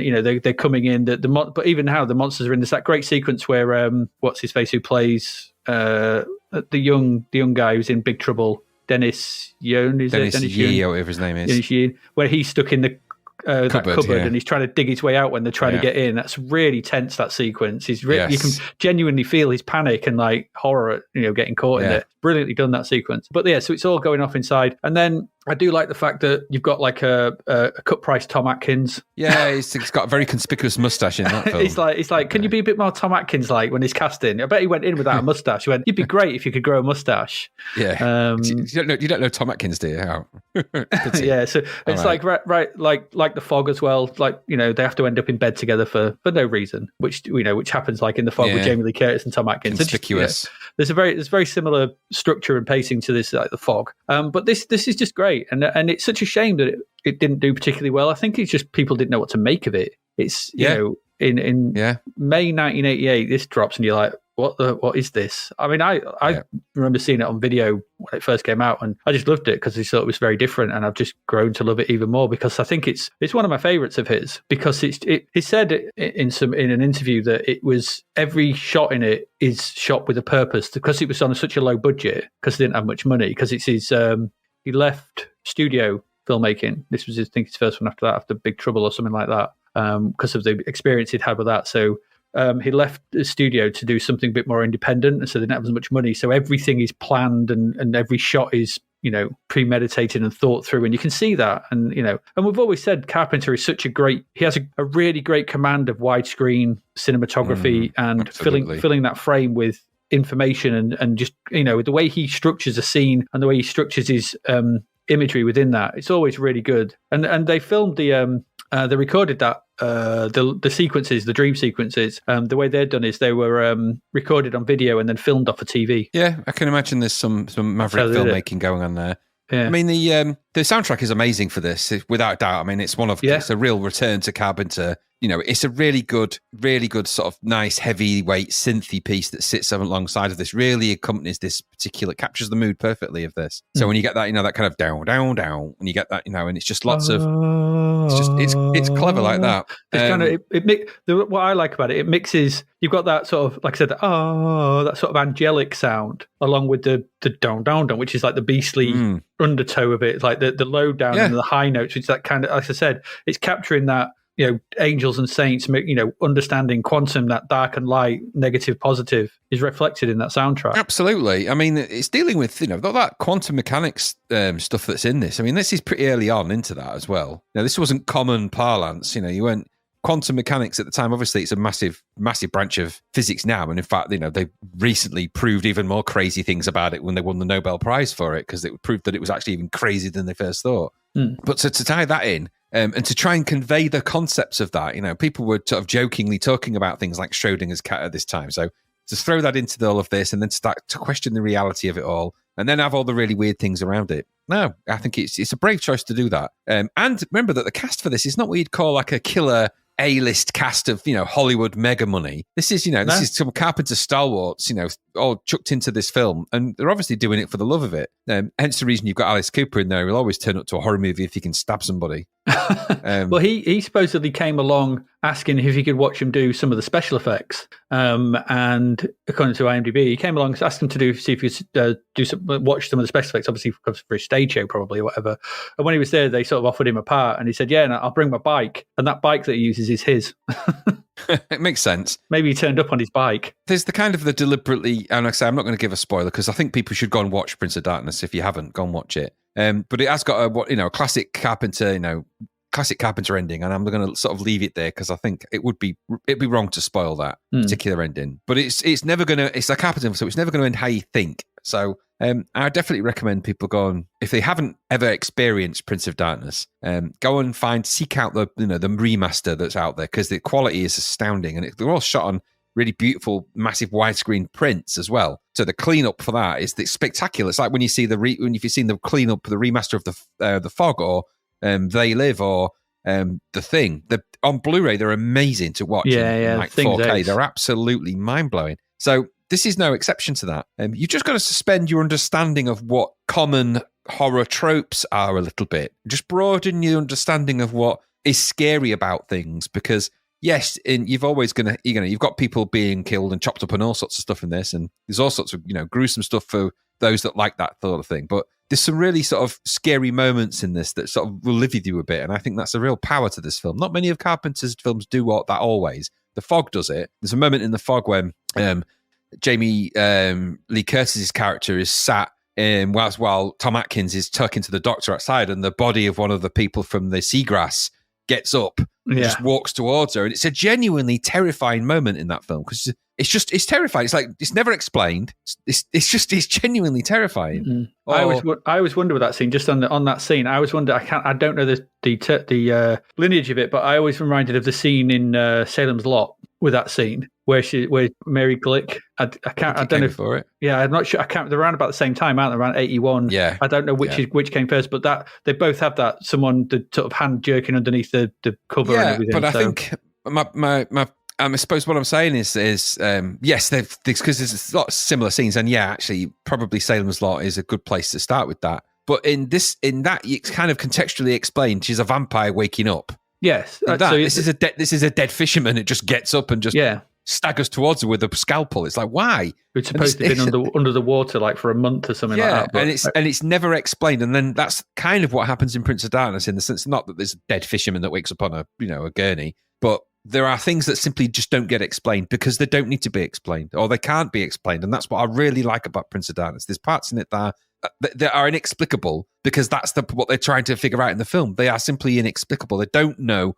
what's causing it or why. This thing in this jar is there. This thing, this present thing. There's this ancient text that's been written over. Somehow they're connected and nobody knows what the hell's going on, but they know they're on a timeline because of other events that start to happen. Now, it's a great film, Prince of Darkness. It isn't my favourite Carpenter movie, but after watching it recently, I have to say, apart from some of the stupid Donald Pleasance bits, because there's some of his dialogue where he goes into full-blown scary mode. When he does stuff like that, I'm thinking it's just a bit trite, but you know what? It's easy to look back and think that. That's kind of the character he plays in these movies. You know, he is meant to be. So, you know, Bayrak and his team are the scientists, and he is the religion, and neither of them can explain what's going on, and that makes it quite compelling. So definitely go check it out. Indeed, there we go. So that's that. A couple of days later, I presume if you were in London, you could have gone seen Sour Sweet. Yeah. Something about a Hong Kong married couple, Chen and Lily, emigrating to England to become parents to a little baby boy, struggling through life. Yeah, it was never going to be. I've never even heard of it. It was Mike Newell directed it. What else did Mike Newell do? Mike Newell? I don't know, but I can tell you if you wish. Let's have a look. Mike Newell. I've never heard of this. You know, it says when Chen lets his colleague Fock seduce him down a path of mounting gambling debts, he is recruited as a drug courier for a shadowy Chinese tribe. I don't know. It sounds like gritty, urban UK. Is it based in the UK? Yeah, urban realism. Yeah, I don't know. He did lots of British stuff, Wakening, Dance with a Stranger, The Good Father, Sour Sweet, Smith and Jones in small doses. Yeah. He did some Young Indiana Jones Chronicles. He directed 4 Weddings and a Funeral. Well, that's where I knew his name from. Then there you go. And Donnie Brasco. Oh, okay. And Pushing Tin, who he had a bit of a run. And he did Harry Potter and the Goblet of Fire. Oh, there you go. So he's obviously he's a bit of a good hands-on person. Goblet of Fire is one of the better Harry Potter movies as well. Yeah, but he also did Prince of Persia: The Sands of Time. Ooh, I don't really know much about that. You don't want to. It wasn't very good. Awful. But no, I've never seen Sour Sweet. I guess it's a low-budget UK film. Quite possibly, probably. I couldn't tell you much about it. Probably won the British version of the Oscars. What is it? The bread bins. It may get a mention in our golden bread bins. The Hovis.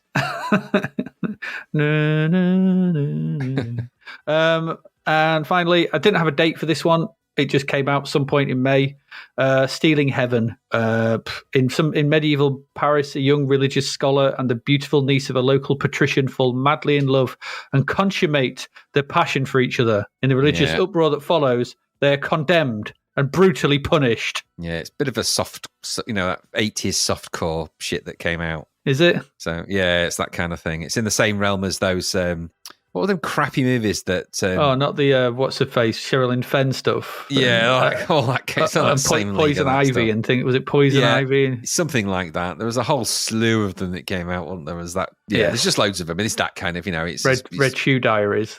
That's the one. Red Shoe Diaries, yeah. So no. Narrated by David Duchovny, they weren't they? It's just not good. And this is one of those. So. All right, I'll take your word for it. Anyway, that was it. That was the films in the month of May. You just went to see Prince of Darkness and then sat and contemplated the... Go and watch it again, I say. Yeah, so, you just sat and contemplated the meaning of existence at that point when he came out of that. You would, yeah. Going, for the rest of the month. And, try and get the soundtrack. And try and do your best Donald Pleasance impersonation. Did you feel that? The room just got colder. Yes, very good. That's very good. Michael! That's mine. In nomine Padre! He throws the thing at the mirror at the end, whatever. Yeah, careful, you're giving away spoilers. Well, I'm just saying he throws the thing at a mirror. Nothing's given away. True. Nothing's given away. She just makes that noise. That's the one. Weren't we told? Yeah. That'll all become relevant to you when you watch it. Yeah, absolutely. If you haven't seen it, you won't know what the hell we're on about. If you have, you'll just be sat there going, "Oh, he does sound like that." He does sound like that. He does. He really does. You'd have to say it though in your best what's his face voice. Oh, when Mary came to my door. Alan Bennett voice. Alan Bennett's bloody Prince of Darkness. Hey, one day I found a green liquid in the basement. It wasn't very nice. So I got Wasn't I very got nice a at Mabel all. around. I woke up the Brotherhood of Sleep and they were all really tired. Absolutely. Ironic, really. I offered them a biscuit, though. Digestive, of course, because they seem like a nice lot. Bow, bow, bow. Bow, bow, bow. Well, I hope that doesn't leak on the floor because I haven't got a mop because it broke yesterday. Snapped in two. Cheap mop it was from B&M. Anyway, enough of that. Enough of that. Enough of the films. That's the films for 1988. We're going to go take a break. We'll be back in a mo. We've got 4 more games. We've got some crap verts, charts, the usual end of month nonsense. So we'll see you in a bit. Are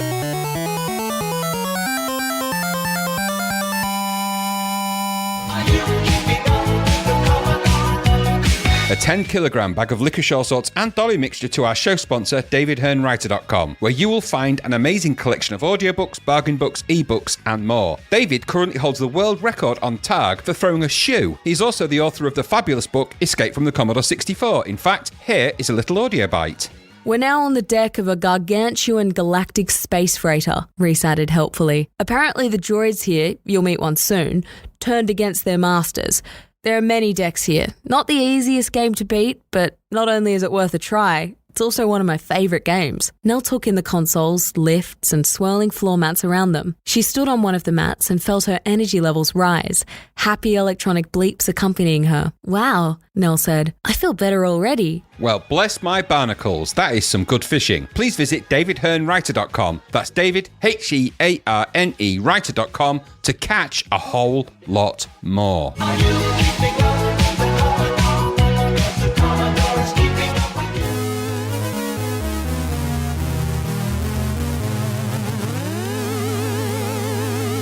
And we are back for our last part to cover May 1988. We have 4 more games, some crap verts, charts, and the usual bump. So without further ado, let's get into these. Graham, it's time for you to head out on the briny ocean once again and tell us all about what it's like to have some power at sea. Okay, then.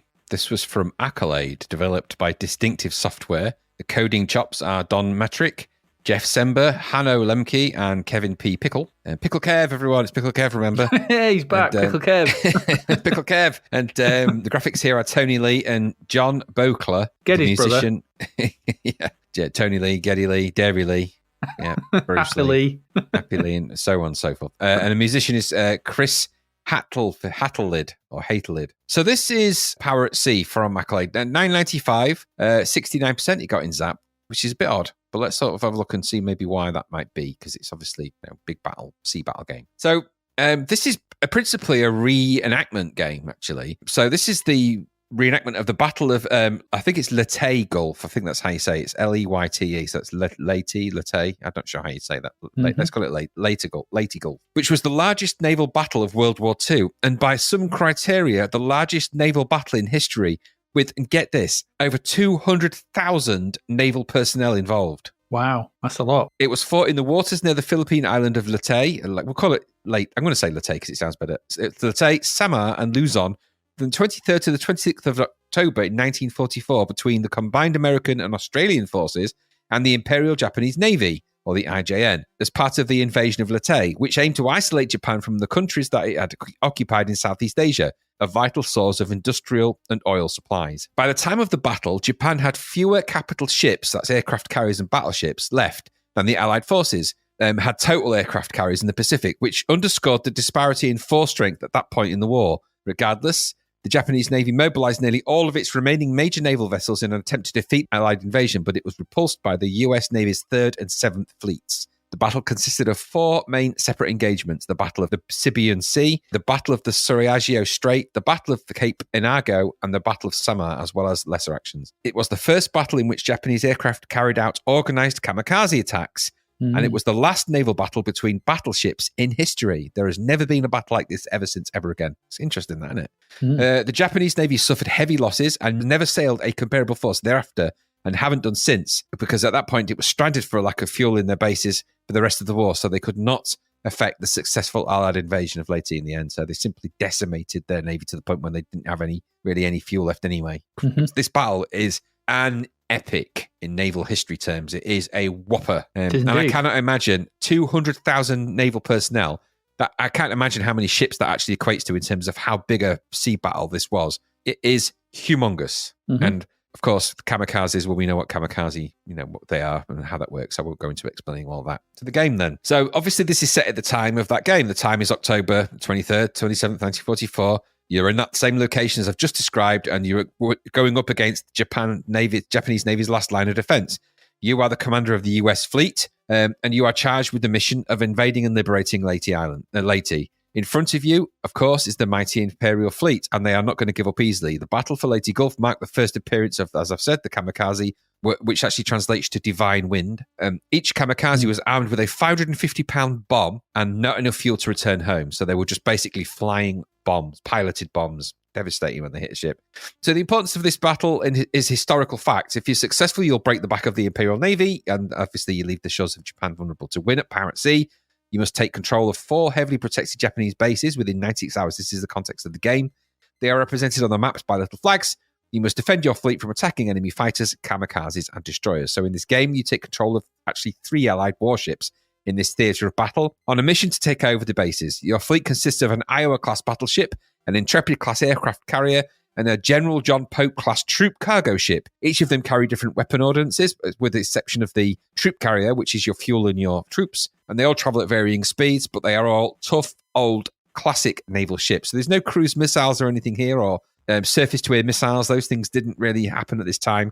This is old-fashioned, massive cannons, guns, AA guns, shooting at things, and all of that. Things start in the game with a decent intro title screen and some stirring, I think slightly sampled, to quote Mike Oldfield, music. And then you're into the game and you're deciding on your resources. How many fighter aircraft and dive bombers will you need? How many troops and fuel? It's a bit of experimentation, and with some guidance from the manual, which is pretty extensive, you essentially need to be prepared for the different kinds of attack and defense you're going to come across in the game. To sink enemy ships, you need to attack with fighters first, then dive bombers. So you need to think about that and the balance and ratio of having those. You won't need as many dive bombers as you will fighters, but you've obviously got to get the balance right. The troops you carry impacts your fuel. Obviously in turn impacts your range, but you need troops to be able to take over the bases when you attack them, assault bases, so you need to think about that. These are all the parameters of the game which you come to understand as you play and lead to sort of experimentation, because you're not always going to get the mixture and that stuff right. Once you're happy with that, you'll hit done. And it's to the themed mission debrief, which is told through a kind of a medium, sort of a newspaper sort of a type effect. A bit similar to other games of this type, Ace of Aces kind of idea. There's a little bit of Ace of Aces heritage in this game, in the way that they've tried to capture some of the thematics, but I'll come to that. But anyway, so that's kind of the theming of this. It's akin to Ace of Aces. There's a little bit of the train here as well. It's that general oeuvre of the game, so it's kind of keeping the tone of the game by surrounding the perimeters of the gameplay itself with, theme-related stuff. In this case, it's newspaper clippings and things like that. Mm-hmm. From then, you go to the bridge view, which I really liked, because as I've been actually on the bridge of many ships, with my dad being in the Navy for such a long time, it has actually got the kind of right vibe about that. That's actually not far off the way it kind of works in a ship like that. So it was strange when I saw that. So cleverly across the top 2/3 of the screen in a kind of semicircle are your fleet operators, or your officers that operate them. So from left to right, you've got communications, navigation, damage, and weapons. As the captain, you are positioned at the bottom middle with the view from just behind your head and shoulders. You can either turn your head towards the officer you wish to engage with and use the joystick, or use the joystick button to sort of talk to them. Or you can press the function keys F1, F3, F5, and F7, which will hop between the 4 different views. When you first arrive on the bridge, your orders will have been received by your comms officer, so you have to go to them. And he looks at you. In fact, they all do that. They all look at you to let you know that they've got something to talk to you about. They sort of face you. Mm-hmm. This can often mean that the comms officer and another officer will be facing you, because comms on the ship are vital, but so is the chain of command. So the comms officer will tell you that they're enemy ships, and the weapons officer will then give you a sit rep about the current status of the ship and things like that. So you'll get all of the information coming to you from these various different things. You don't have to just necessarily keep rotating your head around like, what do you think? What do you think? You might feel like you do that way, but you can always skip between these views from any of the views. So if you're in one view, you can just press the F key and get straight to it. So from the communications view, that's where you're going to receive all your messages. These are actually cleverly color-coded. So you'll know the latest ones are in white. After 30 minutes, they turn yellow. After 60 minutes, they turn cyan. Now, it's important to remember that you've got a fixed time to be able to get all 4 of those bases. So everything happens in that 96-hour framework, sailing on the cross, getting these messages, when they happen, what's in them. They tend to vary from information about certain things, certain bases, certain things that are happening, to action messages. You're under attack, and that kind of thing. So you need to be checking in on those pretty regularly, and he will keep looking at you and sort of, so you need to checking your comms is vital. If you ignore an action message after 20 minutes, you cannot actually take any action on it. And that can have devastating consequences for your fleet. If you've got kamikaze pilots on way and you ignore them, you are not going to be winning this game, I can tell you now. So you need to be on top of your comms, but you would be anyway. Your comms are really your bread and butter of what's going on. In the navigation, that's where you plot the course of the fleet. Similar in many ways to PHM Pegasus, a couple of the screens are here. And that kind of the other game that came after that. You're presented with the map view, which indicates the various enemy bases, enemy air bases, your position, of course, and the crosshairs, which you control with the joystick. Using that, you can plot your destination and up to 3 waypoints. Each one is numbered, so you can, and also there's a couple of key commands. If you press D, it'll delete the last marker, and if you press the R key, it jumps straight back to the crosses over your ship, so you don't have to sort of be endlessly scrolling your crosses around. It can take time. Time is of the essence here. So you don't have to use all 3 waypoints, of course. You can just set 1 or 2. But once you've set course, you press S to bring up your engine speed control, and then you move the joystick left or right to increase the speed.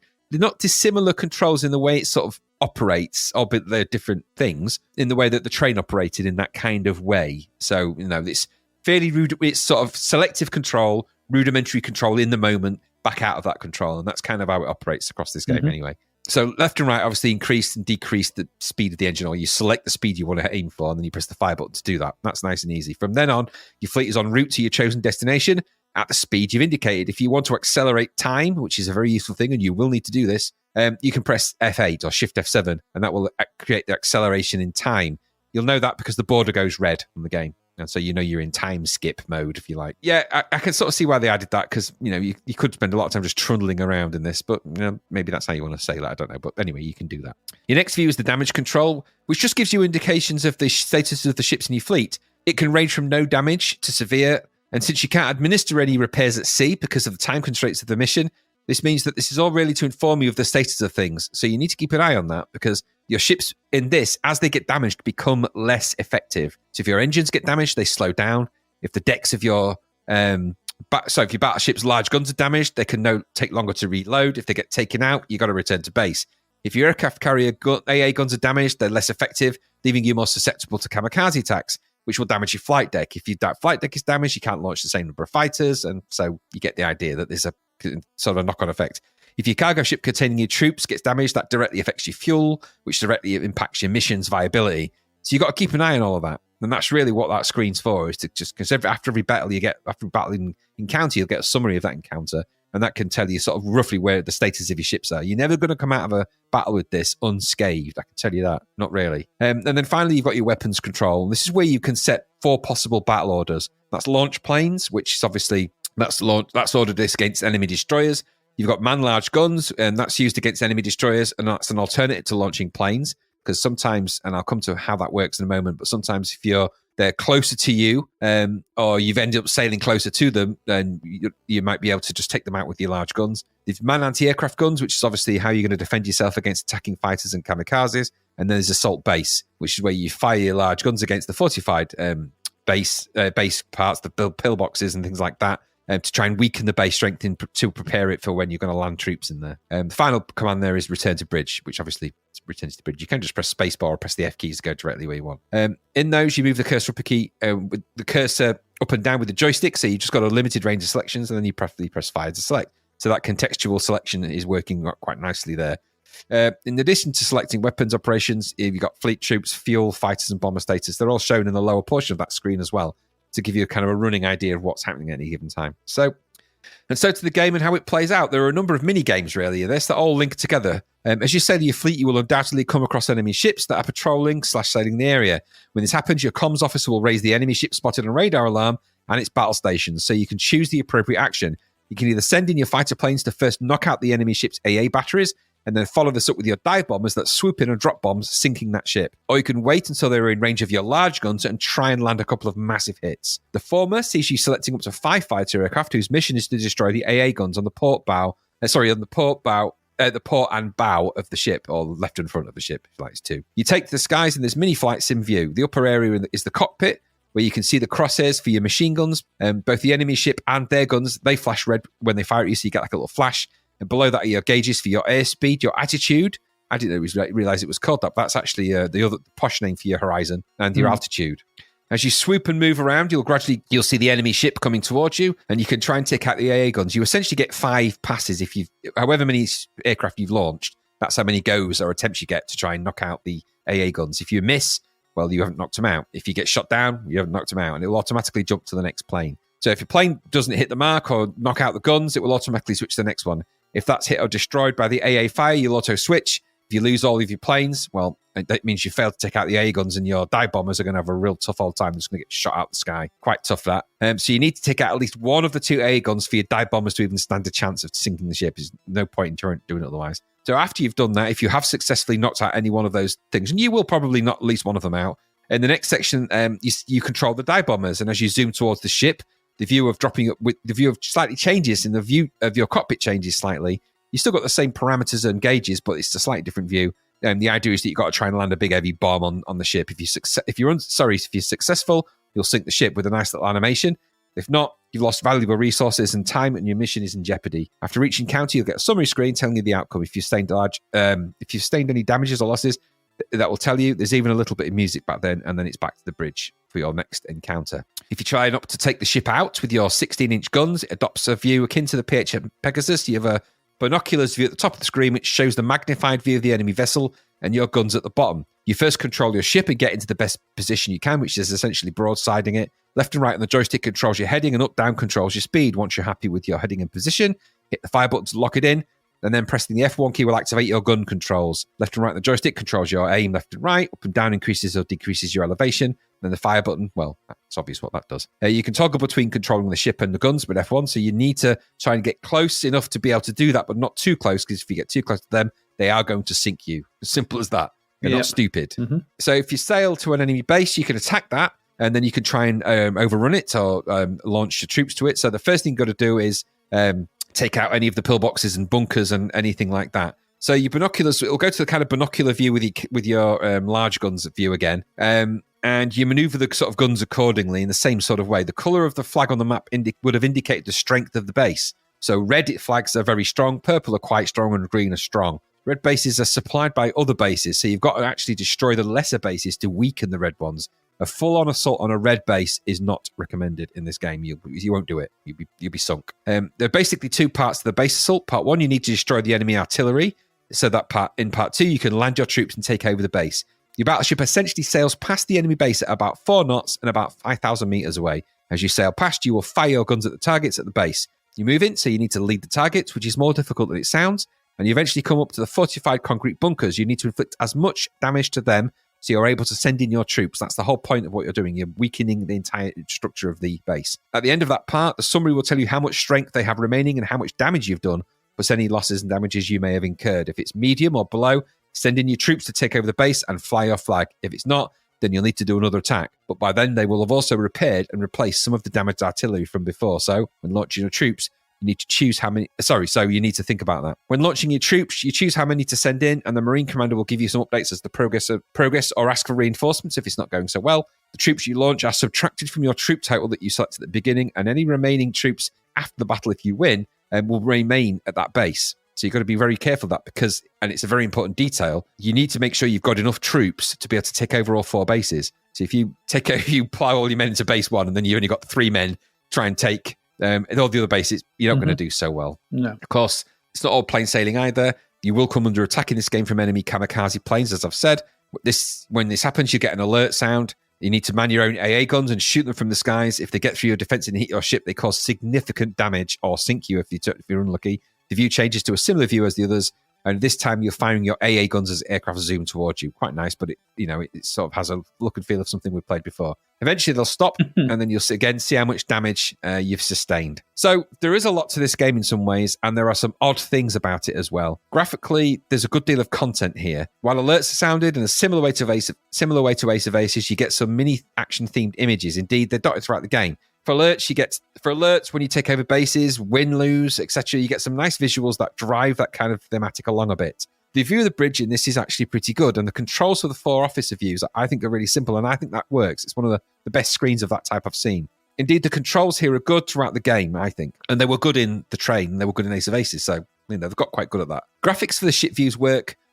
views all work reasonably well. And the map view is, although simple, it is effective. You can do what you need to do. You can navigate your ship around with the waypoints. The flight sim elements of this are okay. The cockpit graphics are a bit basic, and the view is slabs of blue with massive enlarged ship sprites. They're a bit disappointing, actually. Those, though it's a sacrifice for the sake of speed, and I get that, it's the weakest part of the viewpoint for me. The enemy battleships just end up looking like giant, blocky kids' toys, and distinguishing the guns on the deck is pretty much impossible, really. The bomber view is essentially the same, and the ship sinking view, even though you see the bomb hit it and there's kind of a nice reflection in the water, it might have worked better if you actually saw the ship break apart and sink. Give something like that the drama that it deserves. You know, my dad once described, because my dad had been in all sorts of situations when he was in the Navy and the Merchant Navy, and he'd seen a ship sink, and he described it as one of the most heartbreaking and horrific experiences of his life to watch a ship sink. He said, because it happened so fast, it's so disturbing, and it's so silent in weird ways. It's, you know, you're so used to the sound of a ship's engines when they stop,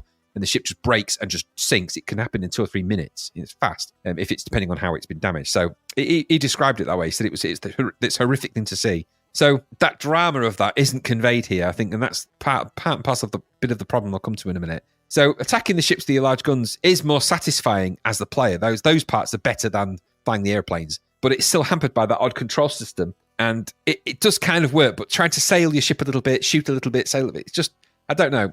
With the ropey graphics, it just feels a little bit more difficult than it should be. That it feels a little bit less impressive than it could have been. Mm-hmm. The assault views for the bases are okay, but they play out like a weak beachhead, really. And that's you know, okay, that's kind of what it is. But considering how long ago Beachhead came out, you know, this is pretty simplistic what we're talking about here. It's not doing anything really that impressive. The train did some really impressive visuals to keep that going. This doesn't have that. They work. The binoculars view kind of works. It is borrowed, but it does work okay. But again, it feels a bit soulless. And it feels like some of this game, like when you were assaulting the bases, it feels like it's just the ship on rails game, and you're just scrolling over a landscape, aiming at things. It's not. Doesn't feel like it doesn't link properly to the whole thing. It just doesn't feel as coherent as the train did as an experience. The launching of the troops could also have been more exciting. After all of that, it's like, choose your number. Troops are launched, right? I need more troops. It's not very exciting, that. It could have been. That's the point where another beachhead level could have come in. No, follow me, man.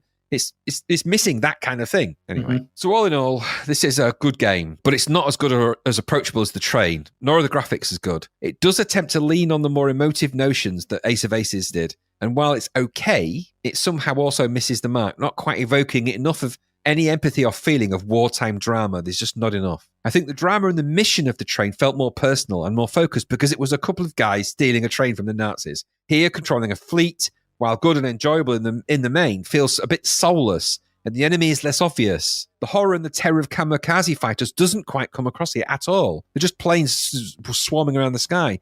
Those are terrifying things. Ships sinking are terrifying, big dramatic things. You know, a kamikaze fighter hitting a ship for the first time, if you've never encountered that, where's that drama in this game? Where's the terror, the horror and the feeling of the terror of those things happening? It just doesn't come across. And instead it feels a bit more really like a 16-inch cannon simulator with some added ship bits thrown in at times. So, like I said, there's things to like. The sounds do work. Graphics are quite good when they're good.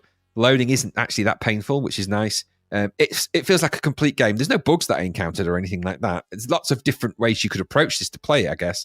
And I did enjoy my time with it, as I tend to do with these kind of ship games. But it was missing the drama of the war that you're in. It's missing the peril. It's missing that feeling that there's an impending thing. And the train captured that. The train had that feeling about the impending nature of what was happening and the trying to escape and all of that in this timeline.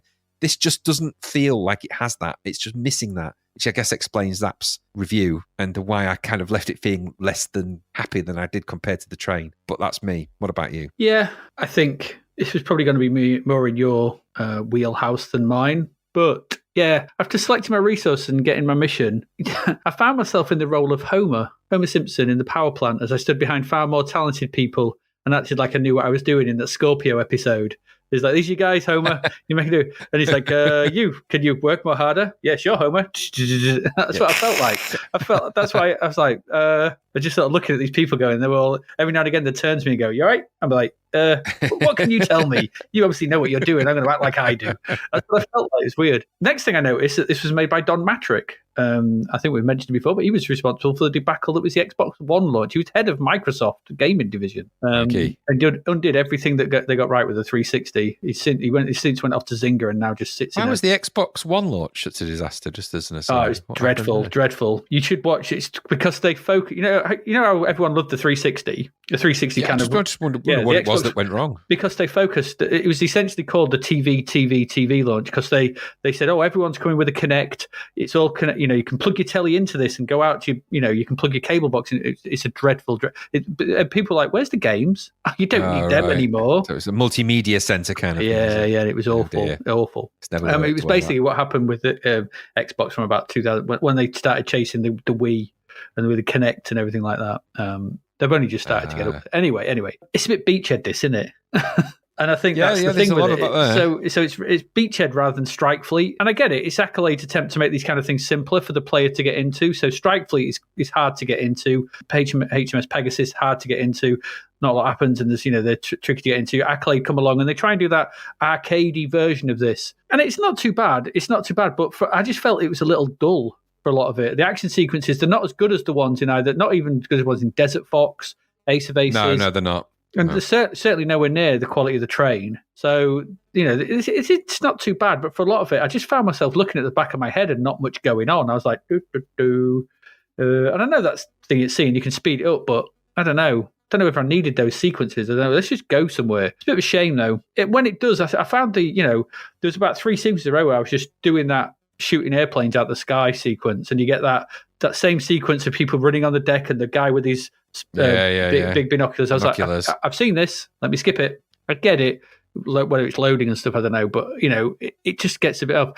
It just... And I know what it's about. And obviously this massive battle and this huge, naval conflict, I don't think it really... delivers that scope. No, that's my problem. It doesn't have the drama. I've written the same thing. It lacks the narrative drive of the other games in this sort of series. Even Desert Fox, which was simplistic, still felt like you had that drama of like rubble. It felt more involved. Absolutely. This doesn't feel that way, and I found my interest waning fairly sharpish after a while. It's nicely presented, and I liked the sort of the resource management screen at the beginning, where as you put more fuel in, the sort of your troops went down, and that little sort of graphic of that, and those sort of thing. But it needed something else to drive it along for me, and it's a shame because obviously this is a pivotal battle within the Pacific and the Second World War and all that. But it just feels a little lacking, and it just feels like Beachhead's 4 years old. It was 1984. And I think I'd rather play Beachhead because it's quicker, simpler, arcadia, and just gets me where I want to be quicker. Which is essentially these mini games are Beachhead games, and so I think if just a slight narrative twist on this would have made it more successful if they'd have focused it on maybe one ship that was trying to escape from something. Or that's all it because that's what it takes. To make a version of the train but do it in a ship and. If he was trying to navigate the nuances of in one ship trying to keep the crew alive and stuff like that, that would have emphasized the drama of the conflict. The conflict then doesn't become the thing. The war in the Nazi Germany for the train was never the thing. That was the thing that was happening in the background. The problem was you had a train with some art in it that you needed to get to the border. That was the immediate problem, and the drama of doing that. It didn't wrap itself in too much of the surrounding war, which this obviously tries to do a bit. Yeah, and just to say, if you are interested. The Pacific conflict, the war at Pacific conflict, I can highly recommend the podcast series Hardcore History by Dan Carlin.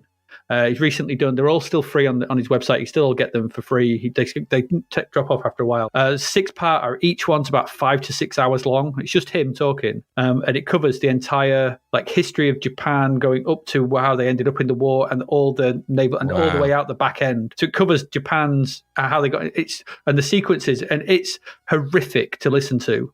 Absolutely. I've been sat there listening, driving home, and I was like, oh my God. Because it's just the horrors. The horrors that went on, obviously, in Europe, stuff were horrible, but some of the stuff that went on in the Pacific theatre was just horrific. So if you are interested in this, I can highly recommend that, but go in prepared because some of the stuff that you'll hear is just awful. It's just incredible. You're just like, oh my God. That myself. I have to put the link in the show notes for that. Yeah, I've got the link sort of thing to his website. But like I said, put some time aside if you download them all because there's about 25 to 30 hours worth of content just in that, cover it. But they are very good. So, but yeah. just be prepared. Once you get towards the back end of the war, good lord, it's harsh. And there we go. So this sort of bright, hey ho, I'm Homer, didn't really sort of fit well somehow. I don't know, it's all a bit weird. Anyway, there you go. I suppose any 8-bit representation of war is not going to fit, is it? Anyway, there you go. Power at Sea. Let's move on. We've got 3 more left. Let's get into them.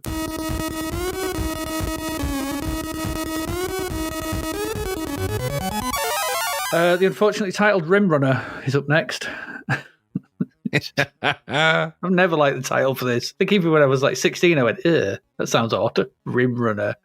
Anyway, this is $8.99. It's from Palace again, our second Palace game of the episode, in fact. Aye. For reasons known only to their insectoid brains, a race of insectoid creatures travel the galaxy and colonize planet. They then set up force fields to protect themselves from the dreaded arachnoid threat.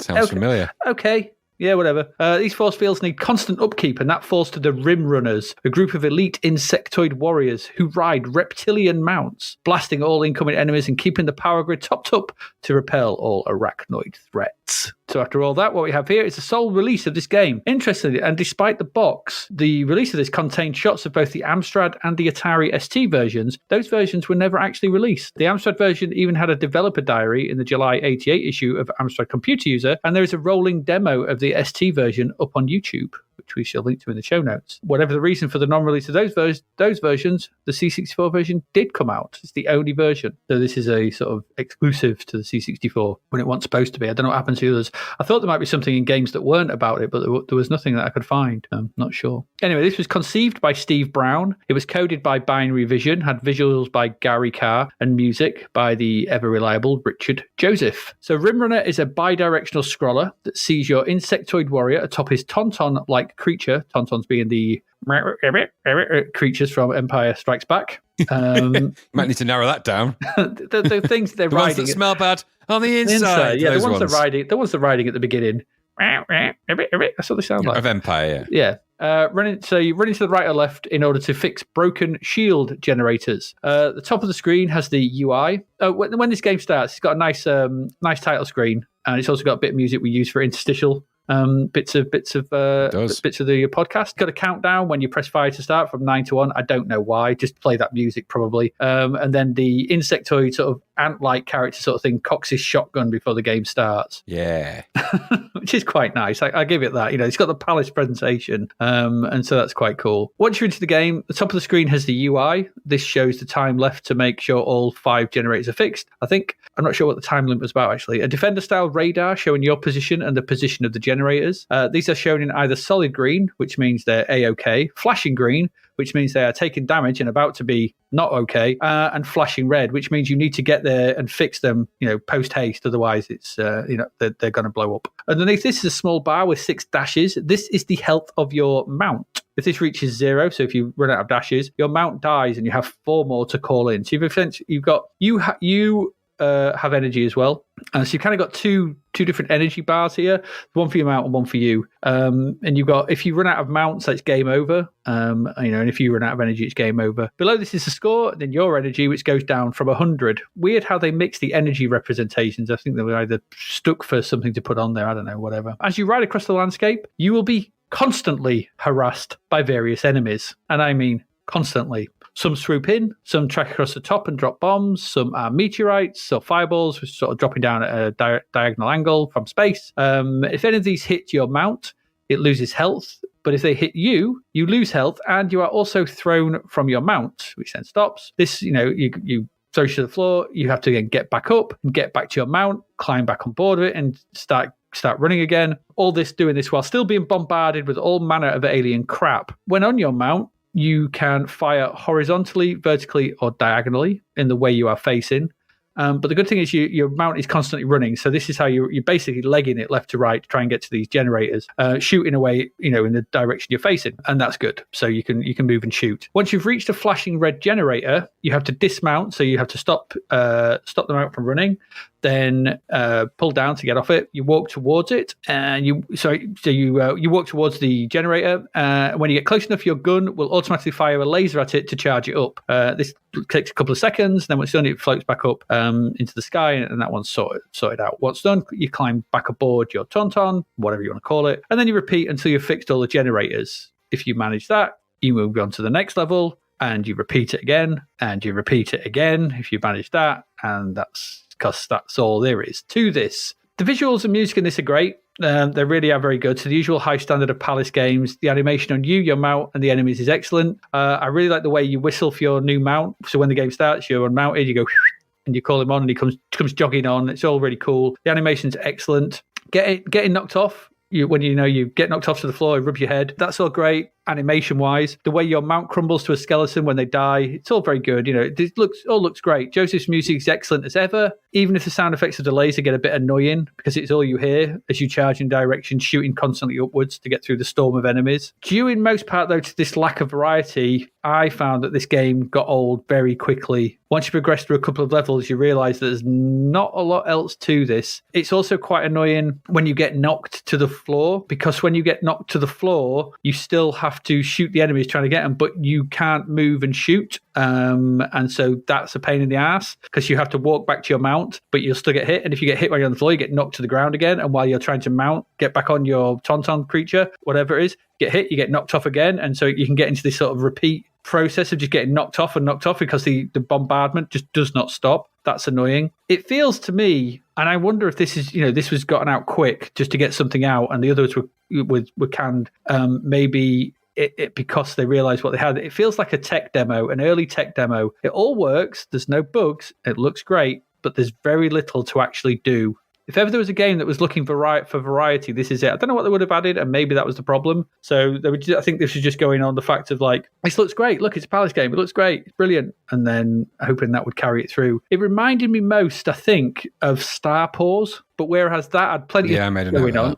Yeah, that had loads of stuff going on. This has very little and suffers from being another one of those games that tries to cover up its lack of content with a constant barrage of enemies. This is always a game I would kind of wanted to like because it looks great. It has a nice feel to it, and there's bits to it that are really cool. Like I said, the presentation is all great, but it's fancy trousers over nothing. It's a shame, really, because with some variety in the things you do, this could have been something special, but alas, simply not to be. It's too annoying. In places, there's too many enemies. They did that thing where they realised they haven't got much gameplay, so just to keep you on your toes, they just throw enemies at you constantly because they couldn't think of anything else. And it's a shame because I think the visuals, the music deserve better design than what we have here. And I think that's a bit of a shame. What did this get? It got 56%. It's probably about right. It's average. And it's a shame it's average because it deserves better. That's what I thought. What about you? Yeah, same really. I mean, I always had a bit of a secret soft spot for this. Not for rimrunning or rimming, just for this game.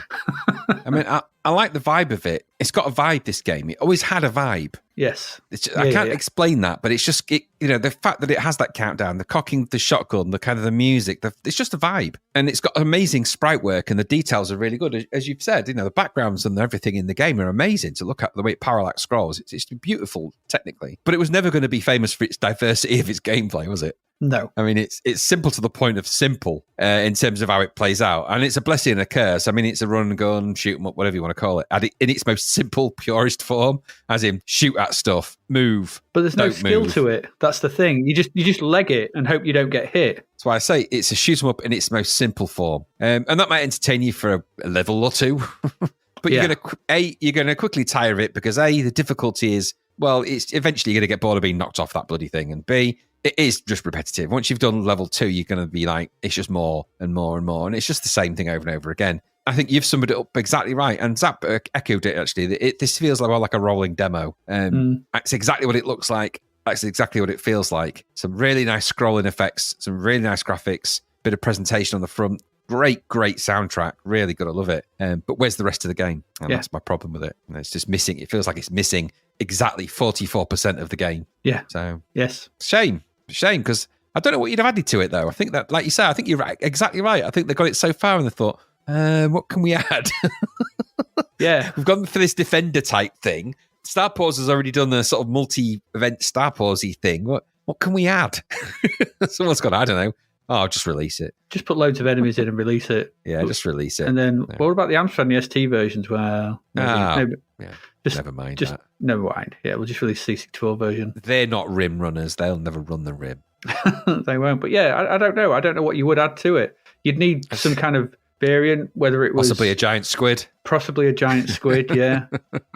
I think, even if it was purpose, it needs a purpose. This game has no purpose. I thought that when I was playing it, I was thinking if I was collecting things as opposed to just repairing those things, if I had to collect things to jetpack style to build my rocket ship to get me in the little tauntaun in it and then fly off to the next world or whatever, that would make contextual sense as opposed to just endlessly trolling. You go to the next level, you're clearly on a different planet. How did he get there? Well, it's just another one of the insectoid planets that they've colonized. Yeah, and that's what I mean. It's just not. It's missing that. And also, where are the arachnids? Bring them on. If it's like, because none of the enemies look like arachnoids. No. So I don't know. Maybe this is Starship Troopers waiting to be made, or even if there was some kind of puzzle element to recharging the generators, less enemies. You get into them, figuring out puzzles, collecting stuff to try and figure stuff. Caves, anything, something. But as it is, it's just a very empty experience. It's essentially the planet bit from Star Paws. Yeah, and I think that it without feels anything else. Yeah, it's the top level of Notes of Yesod, isn't it? Yeah, it's just the top. Yeah, there's probably loads of Ace Cave stuff that nobody's ever figured out how to get to. No, probably not. They're like, if only we'd have got Dead Eye rating if we'd have put the caves bit more obvious. If we hadn't made the ladders the exact same colour as the landscape in the background, everyone would have seen them. Yeah. Or you could have had, a part where you were on foot. Yeah, exactly. So where it's Dan Dare style. Run and gunning, where it was a bit more interesting. So you're running gunning through some sections or whatever. Yeah, it could have been a mixture of Dan Dare 2 and Dan Dare, couldn't it, for the inside the cave parts? Yes. That would have worked. Yeah, absolutely. But it isn't. It's just riding a tauntaun constantly. Yeah. Getting knocked off. Shame, really. But there you go. That's Rimrunner. 2 more left. Let's get into them. Graham, it's time to tell us about some concrete. TerraMex. Or whatever the hell this bloody thing is. Strangely named this. The US version of this was called something completely different. It was called Cosmic Relief, Professor Renegade to the Rescue. All right. TerraMex it is. This is from Grand Slam Entertainment, developed by Tiki Software. TQ Software. Coded by Pete Harrop, Sean Hollingworth. Music was Mr. Daglish, Ben Daglish. So I'm going to read from the instructions here as best I can, because the actual premise for this is pretty short anyway. In fact, it says, actually what I'm going to do is I'm going to read the adventure part first, because there's an entire story arc on the instructions which ties into a little mini comic strip. I was going to read that, but I'm not. I don't know that, because I'd have to do different voices, and I don't think it's story time really, is it? So let's not do that bit, but go and read that bit because it sets the context for the different characters that are in it. And there's also very dubious tones of language. They describe a French character as having fierce, I think it's garlic eyes, but it could be Gallic. Anyway. I think it's Gaelic now, Gaelic. I don't Gaelic. know. I don't know. Anyway, so the adventure then. So your volunteer selected. So in this, you choose one of the 5 volunteers. I'll cover that in a minute. You and your party of bearers must move around the landscape and try and find Professor Eyestrain. Professor Eyestrain has disappeared. And basically, Mr. Eyestrain will ask for various items from your bearers in order to create an asteroid deflector, because there's a big asteroid aiming towards the Earth, which Professor Eyestrain predicted would happen 20 years ago. Everyone ignored him, Flash Gordon style. And then it turns out that it's actually happening. So now they've got to find him because he's disappeared, although he's handily not disappeared enough to ask for things. Anyway, so you can collect previously abandoned items from other expeditions by walking over them. Once held by a bearer, you can easily use the article whenever you need to. Can you? Each character has a key item which will need to complete the mission. Your character will obey all your instructions, even stupid ones, although this may lead to some head shaking. When stuck, the character may have a bright idea about which item to use. They don't, by the way, and then again, he may not. They won't. It's a race against time, asteroid time, and if asteroid time is running out, then anyway, I'm not going to go any further because they've tried for this sort of humorous approach to this. This is meant to be a funny game. The instructions start with, and there we have it, gentlemen, concluded Count Darnit. Eyestrain disappeared 20 years ago, and the scientific world poo-pooed his idea of a giant asteroid colliding with that kind of tonality. How long do we have? Asked Henry Becou. That kind of thing. I'm going to go into that. So, Professor Eyestrain's disappeared, predicted the world's going to be hit by a giant asteroid. That asteroid has now appeared, and you've got to then pick one of your characters, take your little team on a trip, and try and find Professor Eyestrain, and also complete a series of challenges with objects that he has left tactically strewn around for you to do. You are constantly attacked here. Well, constantly. There's things that will attack you: prehistoric birds, acid rain, poisonous snakes, horrible mutations, or presumably created by Eyestrain himself. Quite get that, but anyway. So you choose one of 5 explorers, and each of those particular explorers needs a certain item for you to be able to create this anti-asteroid device. And so that's the way the game. That's the construction of the story of the game. So you start the game by selecting one of 5 intrepid characters. That is Big John Kane, who's from the US, Fortescue Smythe from the UK, Herr Crutch, from Germany, Wu Pong. I thought that was Hu Pong, but it's Wu Pong from Japan, and Henry Baku from France. Henry Baku. Yeah, all right. So you pick one of them, and then Professor Icetrain was last seen on the unexplored region of the highest Tibetan ranges, an area populated by creatures and conditions of the professor's own design, venomous snakes, birds, and all that kind of thing. So you got to take your adventurer and survive all these various different tests. Well, they say tests of things. They're not really. They're just things to avoid. It's a kind of a scrolly adventure game anyway. Once you look at the professor, you've got to convince him to help. He'll then need to help him construct an anti-asteroid deflector to prevent the destruction of Earth. You must now search for the high-tech tools such as the atomic pile, a 9-volt battery, and a bent coat hanger. No. It's best to laugh. No. So you control your adventurer with the joystick. You've got 30 days to complete the mission. During that, the adventurer will collect the items that you'll go over. Some items serve little purpose or none. Others are vital and only work in certain places. Are you starting to get the idea of what this game's going to be like? Only one item can be held at a time, and it must be held to be used. Native bearers carry the items collected. To look at what each bearer has, you can press 1 or 2 to scroll through them. The adventurer can exchange the item with them by pressing the S key with the bearer that's closest to him. It's a trial and error game. So good luck.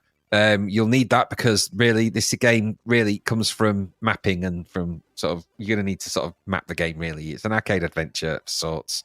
So, yeah. So this is another arcade adventure with supposedly an extra added sense of humor, which was a joke I didn't get. I don't know if you got it. Did you get the joke? I don't know. In essence, this is yet another in a long line of scrolling walk and seek games. Walk, fly, jump around, find the thing, pick it up, walk some more, find the other thing, put it down, pass to your team, pick that up, put it down. Oh, look, there's a Hoover. I can fly in it. Then we get to the clowns. Oh, look, there's a thing. Pick it up, put it down, go over there, put it down, pick it up. That. It's not an overly bad one of them, really, I suppose, if you like that kind of thing. It just controls easy enough with the joystick. It's very simple keys to use. But some of the puzzles are really odd in this. And when I say really odd, I'd say these are at 3-2-1 levels of logic. Maybe it's a Ted Rogers mix. I think it is. Because half the time you can't make connections between the things. No. It's partly due to the way the game is drawn and how the objects look, because the background details and those things don't look as good as the little mini characters. And the puzzles are really obscure. Getting the right objects in the right hands to go to the next part is sometimes really difficult to figure out, as getting them and knowing what to do with them becomes completely at times arbitrary, because there's no clue from the instructions. There's pictures of them, such as they are, but honestly, the game window itself is split, with the main upper part of the window given to the scrolling area for the adventure, and the lower area further split into mini windows that show score, high score, the day number you're currently on, and the time, as well as the other characters and the objects that they have. There's also with the obligatory game title logo in the middle, and then 3 lives for you on the left-hand side. The graphics here are not terrible, but they're more akin to a kind of blocky Mario-style approach. This feels almost like a Mario game, but not Mario. But it's that kind of squat, chunkier, smaller sprites. Mario. Yeah, Barrio, yeah.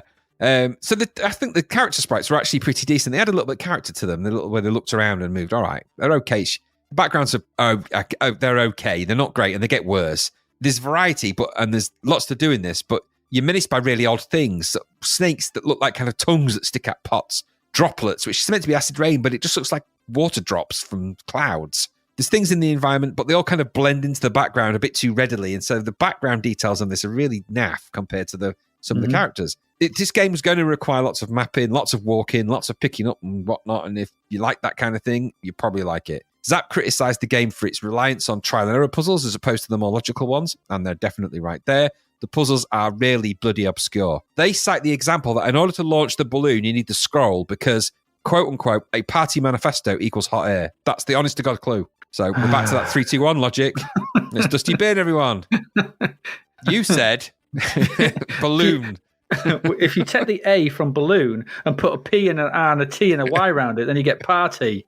That gives you hot air if you eat too many vol-au-vents. It's just stupid. And that's the easiest clue. That's the easiest one to get. Believe it or not, it's like one of the first ones. No. And it didn't look like a hot air balloon anyway. So it's not for me, this. No. I like the characterization in the little characters and the thematic they were going for, with the humorous adventure, all right. But it's not very funny. The characters' graphics, well, okay, but the backgrounds are not. It's very monotonous, very repetitive. The music is good. Kind of a nice pounding Ben Dalglish piece that drives the action, but feels completely out of place in this game. It's like just like totally atonal to the game. It's supposed to be a jaunty, fun adventure. This great clomping, menacing soundtrack appears. Like, well, okay, it's kind of doomed me out. So something a bit unheard of for Ben, that he actually got the tone of the game wrong. So I'm thinking that they told him one version of the game story and then something changed, because he's never normally that wrong from those sort of things anyway. Mm-hmm. What does it all add up to? It's another Mission Impossible puzzle for me. And a great shame, because it probably could have been quite good had they thought about not including so much 3-2-1 logic. What about you? Nah, it felt like a throwback to games like Everyone's a Wally, as you wander around a scrolling world, collecting. I know Everyone's a Wally's flick screen, but it's another one of them, and collecting items Same using sort at of appropriate idea. moments. And it's all just a bit obscure. I did not like the items. I didn't like the fact that you have items that had very specific moments to use them at. You get the flying thing, the Hoover, but you arbitrarily have to stop. You can fly it for no reason, just from point, there's a line and then there's another line. You can fly it through these bits. Like, but why can't I fly it any further? Yeah. Because like you get down and like it was dead hard to get on that the well and climb down that rope to get to the caves. You go to the right a bit and there's a gap. And so I thought, oh, I'll get the Hoover because I can fly about it. He goes, oh, no. I'm like, why? Why can it not fly here? Inconsistent item usage. The logical thing is like, you've shown me this flies.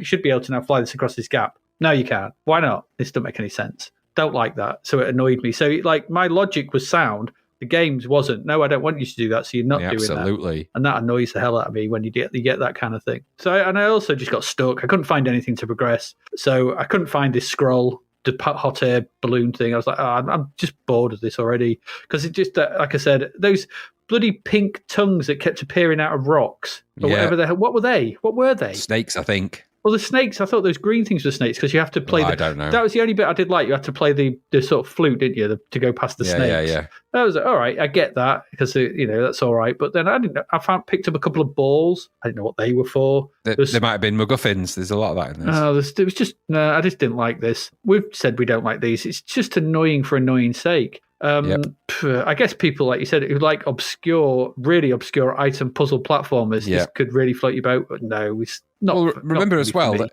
in this game, some of those objects have no purpose. Oh, see, that's just no. That's what I mean. So, and we've said there was another game that we said there was that logic, and we're like, no, don't do that, because in a game that's principally about finding the right objects or the right things, to put objects that don't have a purpose makes it really stupid. I mean, there was a little bit of that in... That's Monty on the Run goes back to that, where you have to select the 5 things at the beginning. Yes, Monty on the Run. There's a little bit of that in Frankie Goes to Hollywood. But, don't make this game's all about that. You have to get these objects in the right place, and the right person has to have them. So if you don't know that you got the wrong one, you got to spend ages in this game just not knowing. Stupid. Yeah, and it's a stupid name. TerraMex. Yeah, I'm not sure where that came from. No, I have no idea. No idea. 31%. Yeah, I would have given it that. I didn't like it. There we go. Right, let's move along. We've got one more to get into, and so let's get to that. Our last game for May 1988.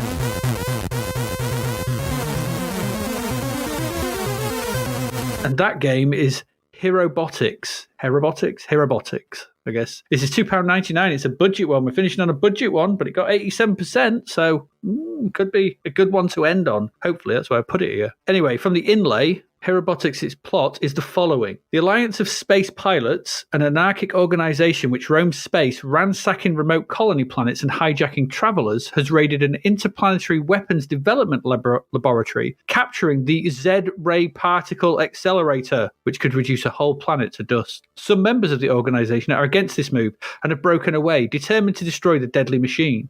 Their plan is to send a droid to the ASP's base with the aim of logging onto the main computer, thus gaining information concerning the location of the Z-ray. So a Class 4 droid nicknamed Herobot has boarded the base in the guise of an ASP reconnaissance droid. You must collect 6 parts of a large particle destroyer, which can be located throughout the base. You must then make your way to a room with a conspicuously large door barring an exit. It's just a door. You don't need to tell me that there's an exit. Otherwise, it's just a door in front of a wall. True. Drop the gun and remove the door. Okay. This will give you access to a corridor leading to the main computer. Log into the computer, thus downloading the vital data, and make your way back to the docking bay, where you will be picked up by an infiltration fighter, allowing you fast escape. Warning, you will not be rescued without first completing the mission. Kind of goes without saying. Just get back to the thing. I'm here. Have you done it? Nah. I'm here. No. Well, go back and do it. We told you to do it. No, I just want rescuing. Anyway, this was created by Steve Collins, music by Nigel Grieve, and he did other music for other Racket titles. I think he did those, the one with that ran Sunburst, was it, or whatever it's called, something or other. The one that the guy who did Nebulous did. Anyway, Herobotix. It's a flick screen adventure where you control your Herobot through many screens of robot blasting action as you search for the 6 parts of the, what was it, the particle? No, what was it? What you got to find? The particle accelerator thing, whatever. I don't know. The ray, the Z ray. The large particle destroyer, that's what you got to find. You got to find 6 parts of that to complete your mission. It's not all blasting, though, as you need to find switches to turn off electricity gates to allow you to proceed, and terminals that allow you to view a map of the local area, along with turn off power for a short period of time, which will turn off nearby conveyor belts, allowing you to get over them. There are different types of droid that patrol the screen. Some just meander around, others shoot at you, and some others make a beeline straight for you. You're armed with a blaster, and a couple of shots will see off most enemies, although leaving a screen and coming back to it will see the enemies respawn. Slightly annoying. The main portion of the screen shows the game in action, and it's been hit full on with budget bas relief style graphics for the backgrounds. I think that's the best way to describe them. The sort of the walls, they can't move around the walls, but the sort of ground is like these sort of tracks, and so, but it's mostly bas relief stuff. The sprites, though, are okay. They're quite nice, with various droids that all look perfectly acceptable. I did quite like the variety of droids. They look like droids. They look the part, and I thought that was all quite good. It has a nice look to this. It's not brilliant, but it's budgetly acceptable, I thought, which is good. It's not going to knock your socks off, but they do the job. The electricity gates I thought were quite well animated. Switches and terminals are clearly marked, so you can see them. It's all very self-explanatory. You go on them, you just press F1, I think it is, to flip the switches on those. Press your fire button when you're on the terminals, easy enough. There are also recharge points as well, so kind of like what you had in Paradroid. You'll need these as contact with enemies makes you lose energy. And this is your energy stuff is represented on the right of the screen by 4 flashing bars. It's a weird energy meter because basically you've got these sort of 4. It's like a graphic equalizer, I suppose. It's the best way I can describe it. So you got these 4 you got this grid, and it's sort of 4 bars long and about 10 high or something like that. And like the all of them are flashing up and down like a graphic equalizer. And as you get hit, one of them will stop moving, and the second one will stop moving, the third one. That's your energy. So you have to then, the faster they're flashing, the more health you have. So when you go back onto the you recharge point, they'll all restart respawning and reflashing again. So it's a strange way. It's a strange way of demonstrating it, but it works once you can read. It's easy to read. Should they all stop moving, then you blow up and it's game over. You only get 1 life, so you've got to be careful. You need to keep your energy topped up. Also on the UI over on the right, there's also your score, the number of ray parts, whatever it is you've collected, and finally the status of your droid. Usually just says, droid is okay. I'm like, oh, that's nice. He's all right. He's okay. Whatever. So this is kind of a map 'em up, blast 'em up, I guess. I don't know what really to call this. It's just kind of a flick screen shooter. It has...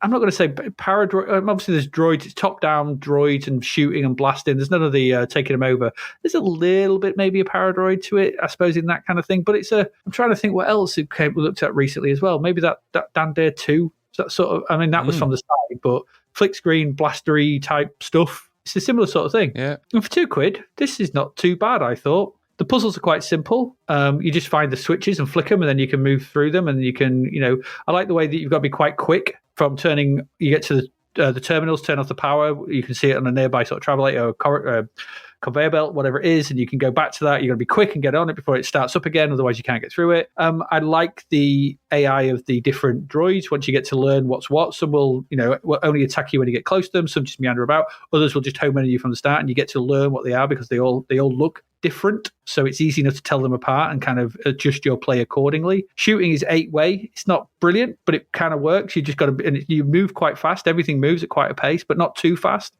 It's all right. Like I said, it is a bit annoying though that enemies respawn on screens if you leave them and head back into them, because some of the enemies that are heading straight for you will hit you sometimes quite quick, and you can lose a lot of energy because recharge points are quite few and far between. So I found this quite hard to make progress.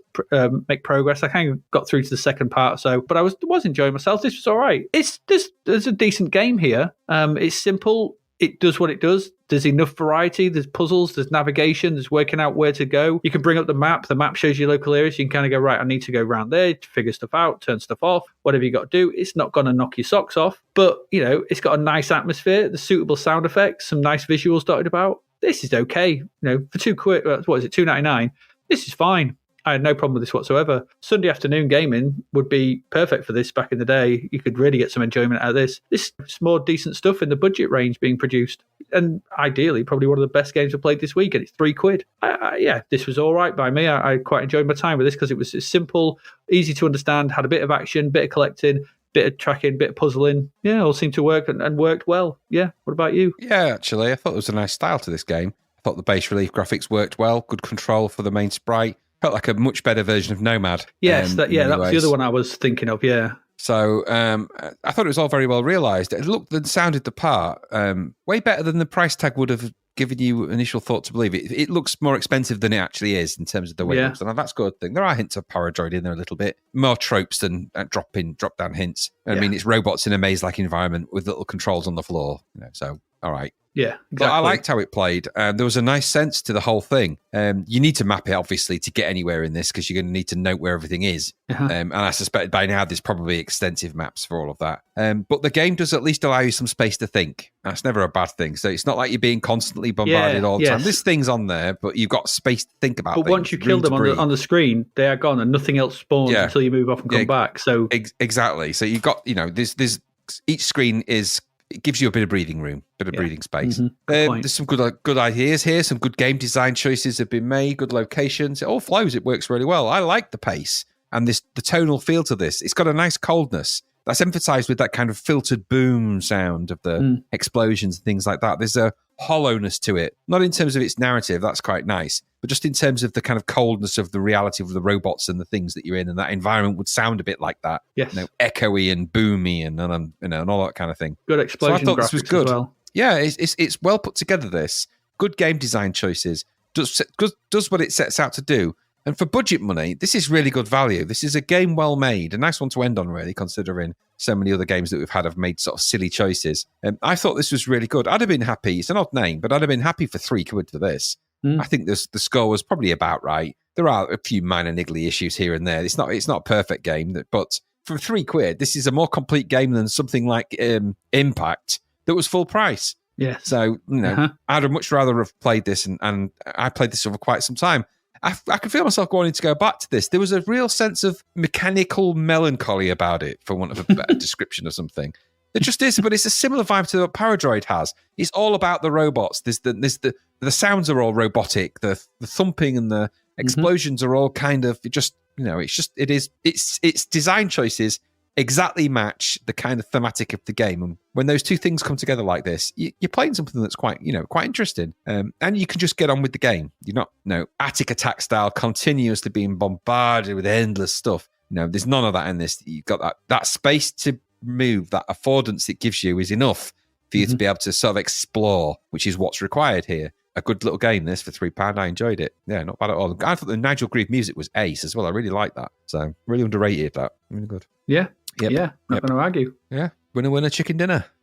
Nice one to end on, finally. Yeah. It's not often we can say that. No, it's not. And it was, just good budget fare. Not just good budget fare, just a good game. Yeah. I think it deserved maybe a bit higher. It got 87%. Maybe could have been a silver medal, I think. They've been underrating these budget games. Some underrating going on recently and some overrating. But there you go.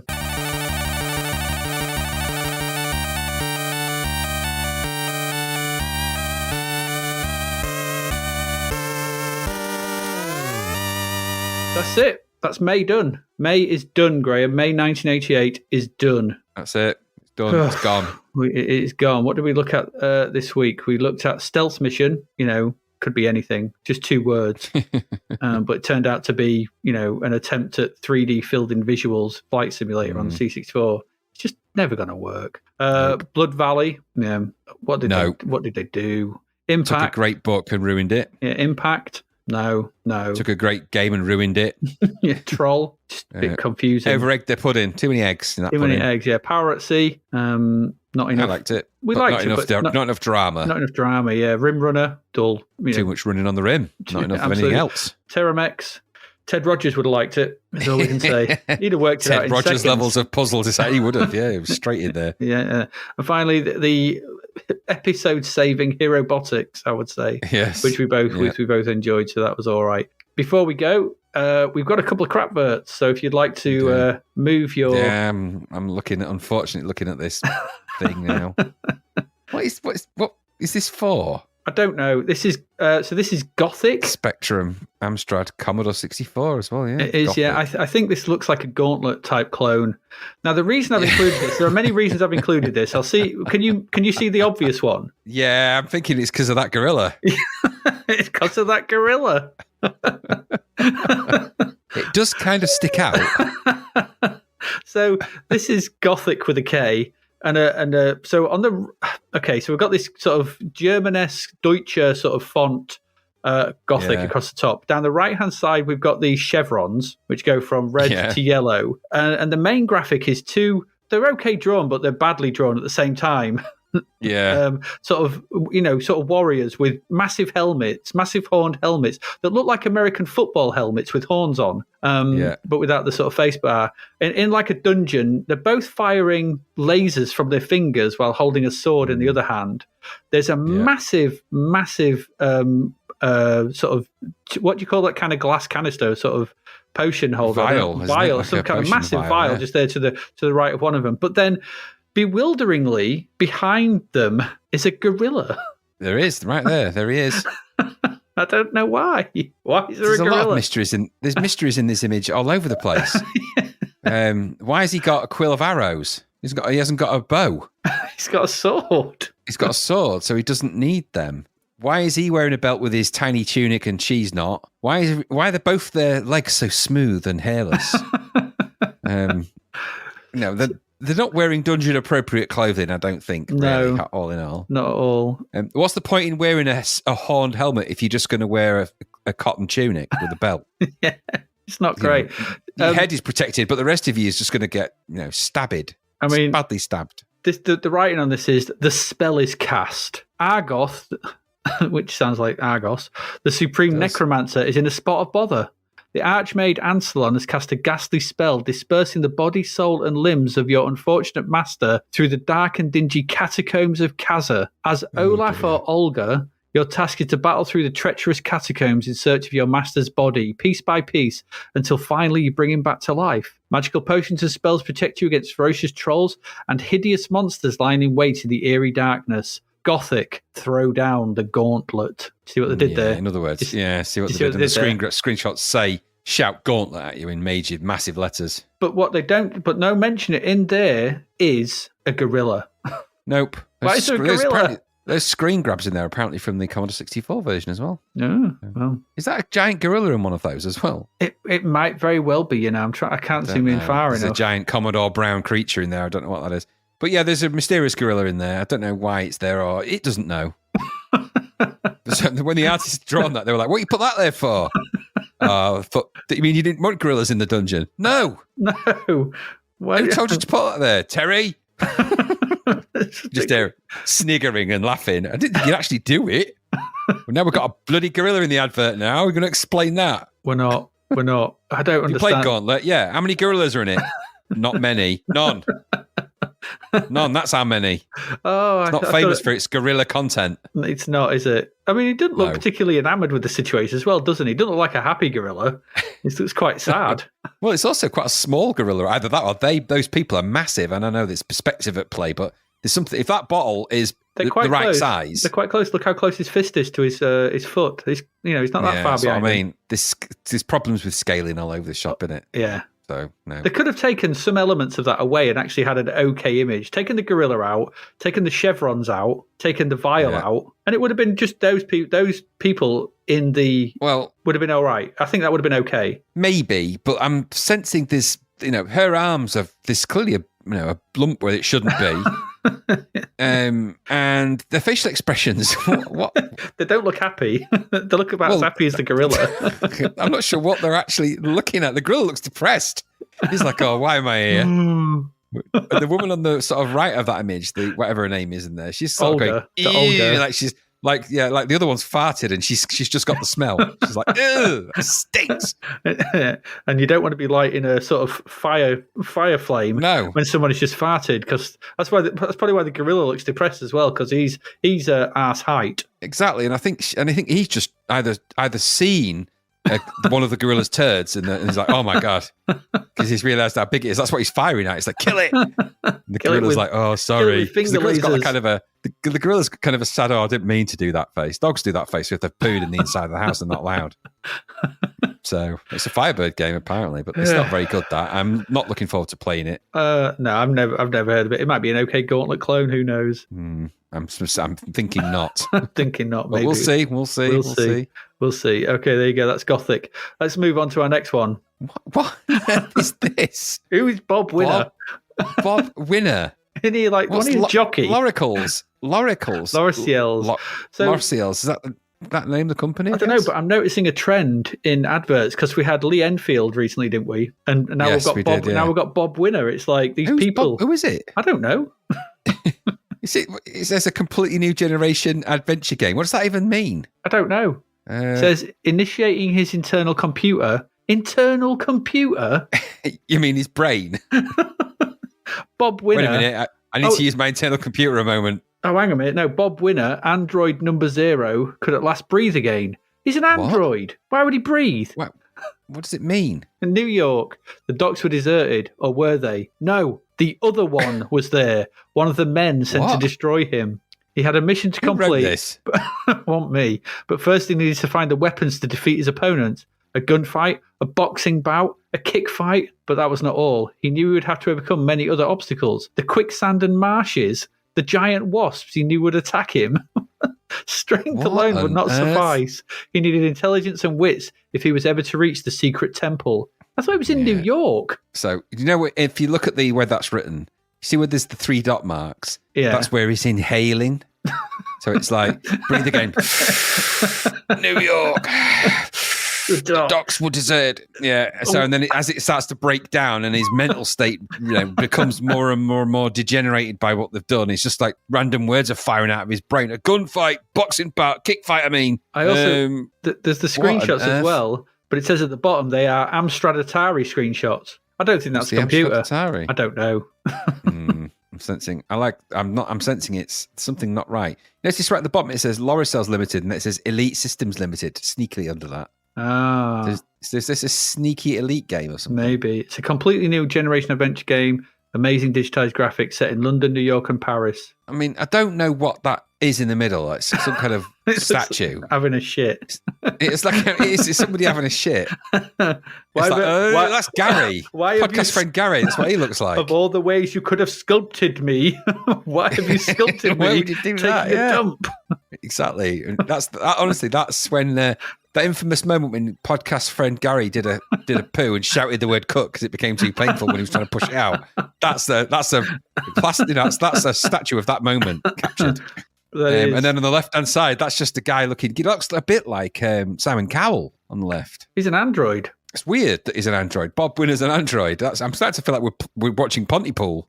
Yeah. Bob Winner's an android. Bob Winner's an android. Kisses kill. Also, why is the W in Bob Winner massive compared to the rest of the letters? Good question. Why is his gun so far down and no gun in it? His holster. He's got no gun in there. Why has he got a penknife dangerously close to his cock? Don't know. Don't put it there. Don't hang your belt that low. I don't know. No. None of that advert makes any sense. Heroes don't wear turn-up trousers. Sorry, they don't. They don't. He's got turn-ups on. He's got out in formal dress. And he's got loafers on. He's got turn-up trousers and loafers. He's not ready for an adventure, no matter what he's doing. No wonder he's just giddily looking at that statue of the man dumping. He's an Indiana Jones. You could introduce to your mother. That's what he is. Man dumping. Makanda Matusa, man dumping. The Hoshitas are near. It's the Hoshitas, yeah. Don't sculpt me. I've already made the sketches, Your Honour. You were on there for 3 hours.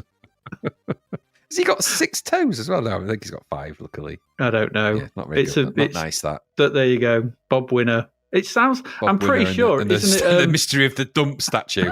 Isn't it a dog food as well, Bob Winner? It sounds like a dog. It's weird. Bob Winner. It does sound like Win a lot, isn't it? Or Bob Winner. Bob Winner sounds like the sort of Welcome to this Sunday's Dog Challenge with Bob Winner. Yeah. Bob Winner's the kind of guy that would train a dog. To shit. So, yeah, exactly. See this statue? Like that, you do the painfully. same. That's honestly, that is podcast friend Gary. That's you might never meet him, but that's if you ever wondered what he looks like having a shit, that's it. He looks exactly like that. Yeah, he really is. Cross-legged and everything. That's how he does it. So that's the way. That's his way. He hovers 3 inches above the seat. Exactly. And he definitely looks up and goes, "Hey!" Got his nose as well. He has. Oh dear, good old Bob Winner. Dear. Anyway, there you go. There's Hilarious. like Crapverts, Gothic, and Bob Winner. Go check him out. Yeah, they can. Yeah. Oh dear. Anyway, charts. So we do the charts. We see what's. I think see so. what's doing the Well, I charts. feel like These are we've gone from- back in time looking at that. I know. Well, these are from Commodore user, as ever. Up to number 10 is Kickstart 2.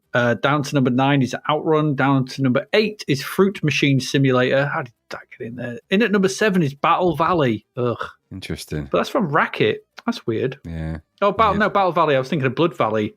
Yeah. Whatever. Battle Valley was the decent one, wasn't it? That was the that was okay. That one was. Yeah. Staying at number 6 is Project Stealth Fighter. In at number 5, a new entry is Steve Davis' Snooker. Is that the fourth revisit to the same game engine? We'll find out. I suppose. Well, I think it's the same one. But it's been released by some God. company called Blue Ribbon, who I thought when they have chocolate Made biscuits. bar, yeah, Yeah, I got those. Can't get enough of those Blue Ribbon blues. Yeah, that's Yeah, them. that one. Down to number 4 is Way of the Exploding Fist, a budget release there from Mastertronic. Uh-huh. Down to number Bargain. 3 is Platoon. Up to Yeah. number 2 is Predator. And climbing all the way to number 1 from number 2 is Ghostbusters by Mastertronic. Not by Mastertronic. Activision, yeah, budget release. Ghostbusters. Yep, making up the rest of the charts. Number 11 is Soccer Boss. 12 is Trapdoor. 13, BMX Kids. 14 was Ikari Warriors. Shame that wasn't higher. That was really good. 15, Eyeball 2. 16 is Popeye. Ugh. 17, Grand Prix Simulator. That should be higher. 18 is Dan Dare, another Mastertronic re-release. Mastertronic. 19 is Test Drive. And Zybex rounds it out at number 20. There we go. There's the chart. All right. So what we got coming up? It's another. I think it's a 3-parter next month. Mm-hmm. What have we got? We've got Alien Syndrome. Okay. I really, really like Alien Syndrome in the arcade. So I don't really remember the CC12 version very much, but it got a sizzler, so who knows? Okay. Bob Winner's there. Hey. Bob Winner. Draconis. Okay. Is that the Good massive? music on Draconis? That's not the massive dragon one. Is it? Big lizard creature standard now stuff. with it's got. I remember having really fancy animated flames. Ooh, Echelon. Okay. And we've also got Gothic as well, so we're going to be playing that as well. There we go. The Crapverts have come to life. Yeah. We've got the CC4 version of Gryzor.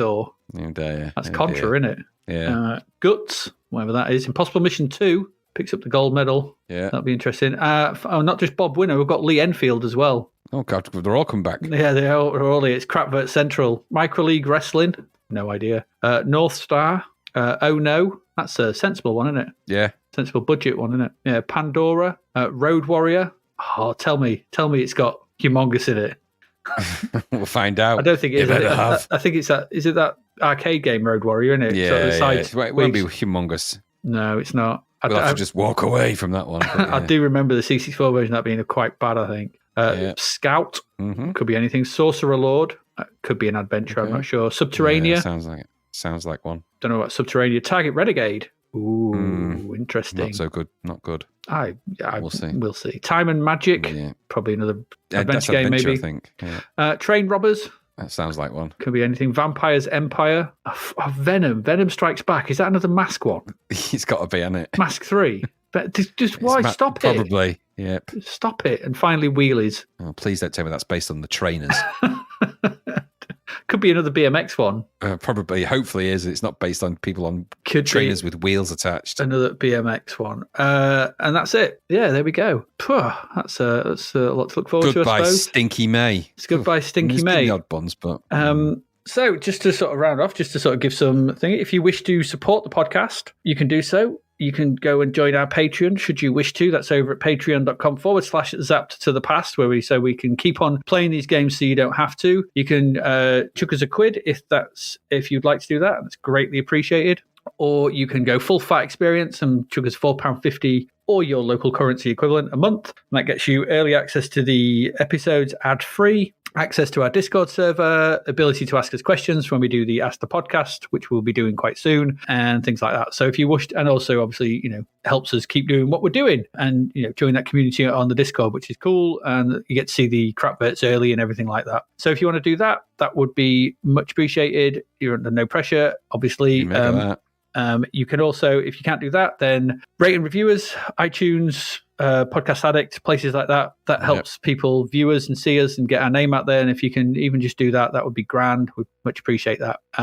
Totally cool. It would be. We start June 1988 next week. We may have, if all goes to plan, we may have a special guest on it. We may. If all goes to plan. So, that's something to look strangely forward to. Something to think about. Who might that be? It could very well be. So we might have a special guest on next week. If it all goes to plan. It may not yet. Who knows? But we're hoping to. But you never know. We'll see how that goes. You got anything you wish to say about May or what's coming up or anything? No, apart from good riddance. I have not enjoyed hardly any of the games in May. It started with that naff cover. I knew there was going to be something wrong with May from that giant Pac-Man thing that we had on the front. The odd game in there that all the games that should have been really good had something that was a little bit wrong with them, didn't they? The Cybernoids had something a little bit wrong with it.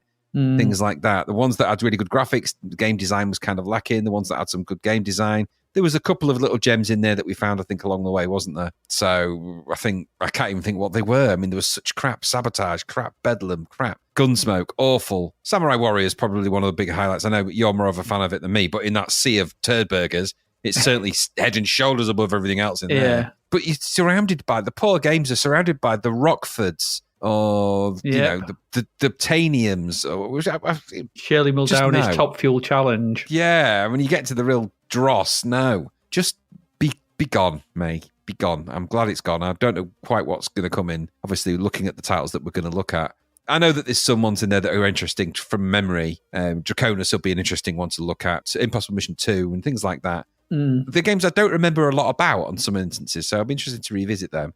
But let's just see what we're dealing with. I have a funny vibe about it. I have a funny feeling. It's getting to this strange world of the later C64 titles, isn't it? And well, it's very telling that the chart at the moment is bombarded with budget re-releases that are, I know the budget re-releases, so they're cheaper, and I get that. But look at the games that they're releasing at full price. No wonder people are buying more budget ones. Do you know, I'd have thought that crappy championship sprint game that we played, which was full price, wasn't it? Yeah. You could have bought all the BMX games and that Grand Prix Simulator for less than the price of that full price game. You could have, and had way more fun and enjoyment. Yep. All of those, BMX Simulator, Pro BMX Simulator, and Grand Prix Simulator, they're all far better than that crappy championship. And you could have bought all three of those games for less, just probably £1 more maybe, than that one championship sprint game, which was pig awful. Yes, pig awful. Yes, indeed.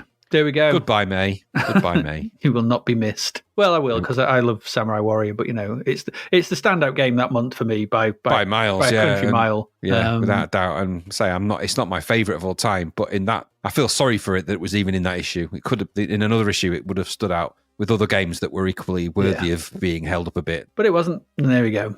Okay, I think we end there. I think not much more to add, is there? Yes, let's see what the next one's got. June, come along, June. Yes, come along and maybe impress us with your Bob Winners and your Lee Enfields. Exactly. Terry and Strong. Terry Strong and June. Terry and June, come on. They sound like jumpers or sort of trouser makers. They bloody do as well. That's what they sound like to me. Oh, dear. But we'll see what they're like. We will. Let's go. Let's just go because I'm getting tired. Let's go. As ever, I have been Adrian Mills. And I have been Graham Raddings. And you have been listening to Gorilla in the Dungeon. And we will see you again next week. Goodbye. Thank you for listening to the Zapped to the Past podcast. We hope you enjoyed our deep dive into the world of Commodore 64 games, as well as the music, films and TV from around the 1980s, driven, of course, by the issue of Zap 64 magazine published at that time. We will return with a whole new batch of games and stuff to talk about next week. Until then, if you want to listen to or download previous episodes of Zapped to the Past, and why wouldn't you, they can all be found on our website at zappedtothepast.com, as well as being available on Podbean, Apple Podcasts, Google Podcasts, Spotify, Deezer, Audible, Player FM, and, well, pretty much anywhere where we can upload them. By the way, we do always love to hear from our amazing listeners, so if you'd like to contact us about anything in the podcast or beyond, you can do so by emailing us at zappedtothepast@gmail.com. We're also active on Twitter under @ZapToThe, as well as Facebook, Instagram, and most social media platforms. Just search for Zap to the Past and you'll find us. Oh, and if you like the podcast and what we're doing, please do like, share, review, rate us. It really helps. Something, apparently. The Zap to the Past podcast is written and produced by Adrian Mills and Graham Raddings and recorded at Flaky Bits 2.0 Studio. All opinions expressed are those of the writers, and while we indeed love Zap 64 magazine, the Zap to the Past podcast is not affiliated with it in any way. Stay safe, see you next time, and remember, we play these games so you don't have to.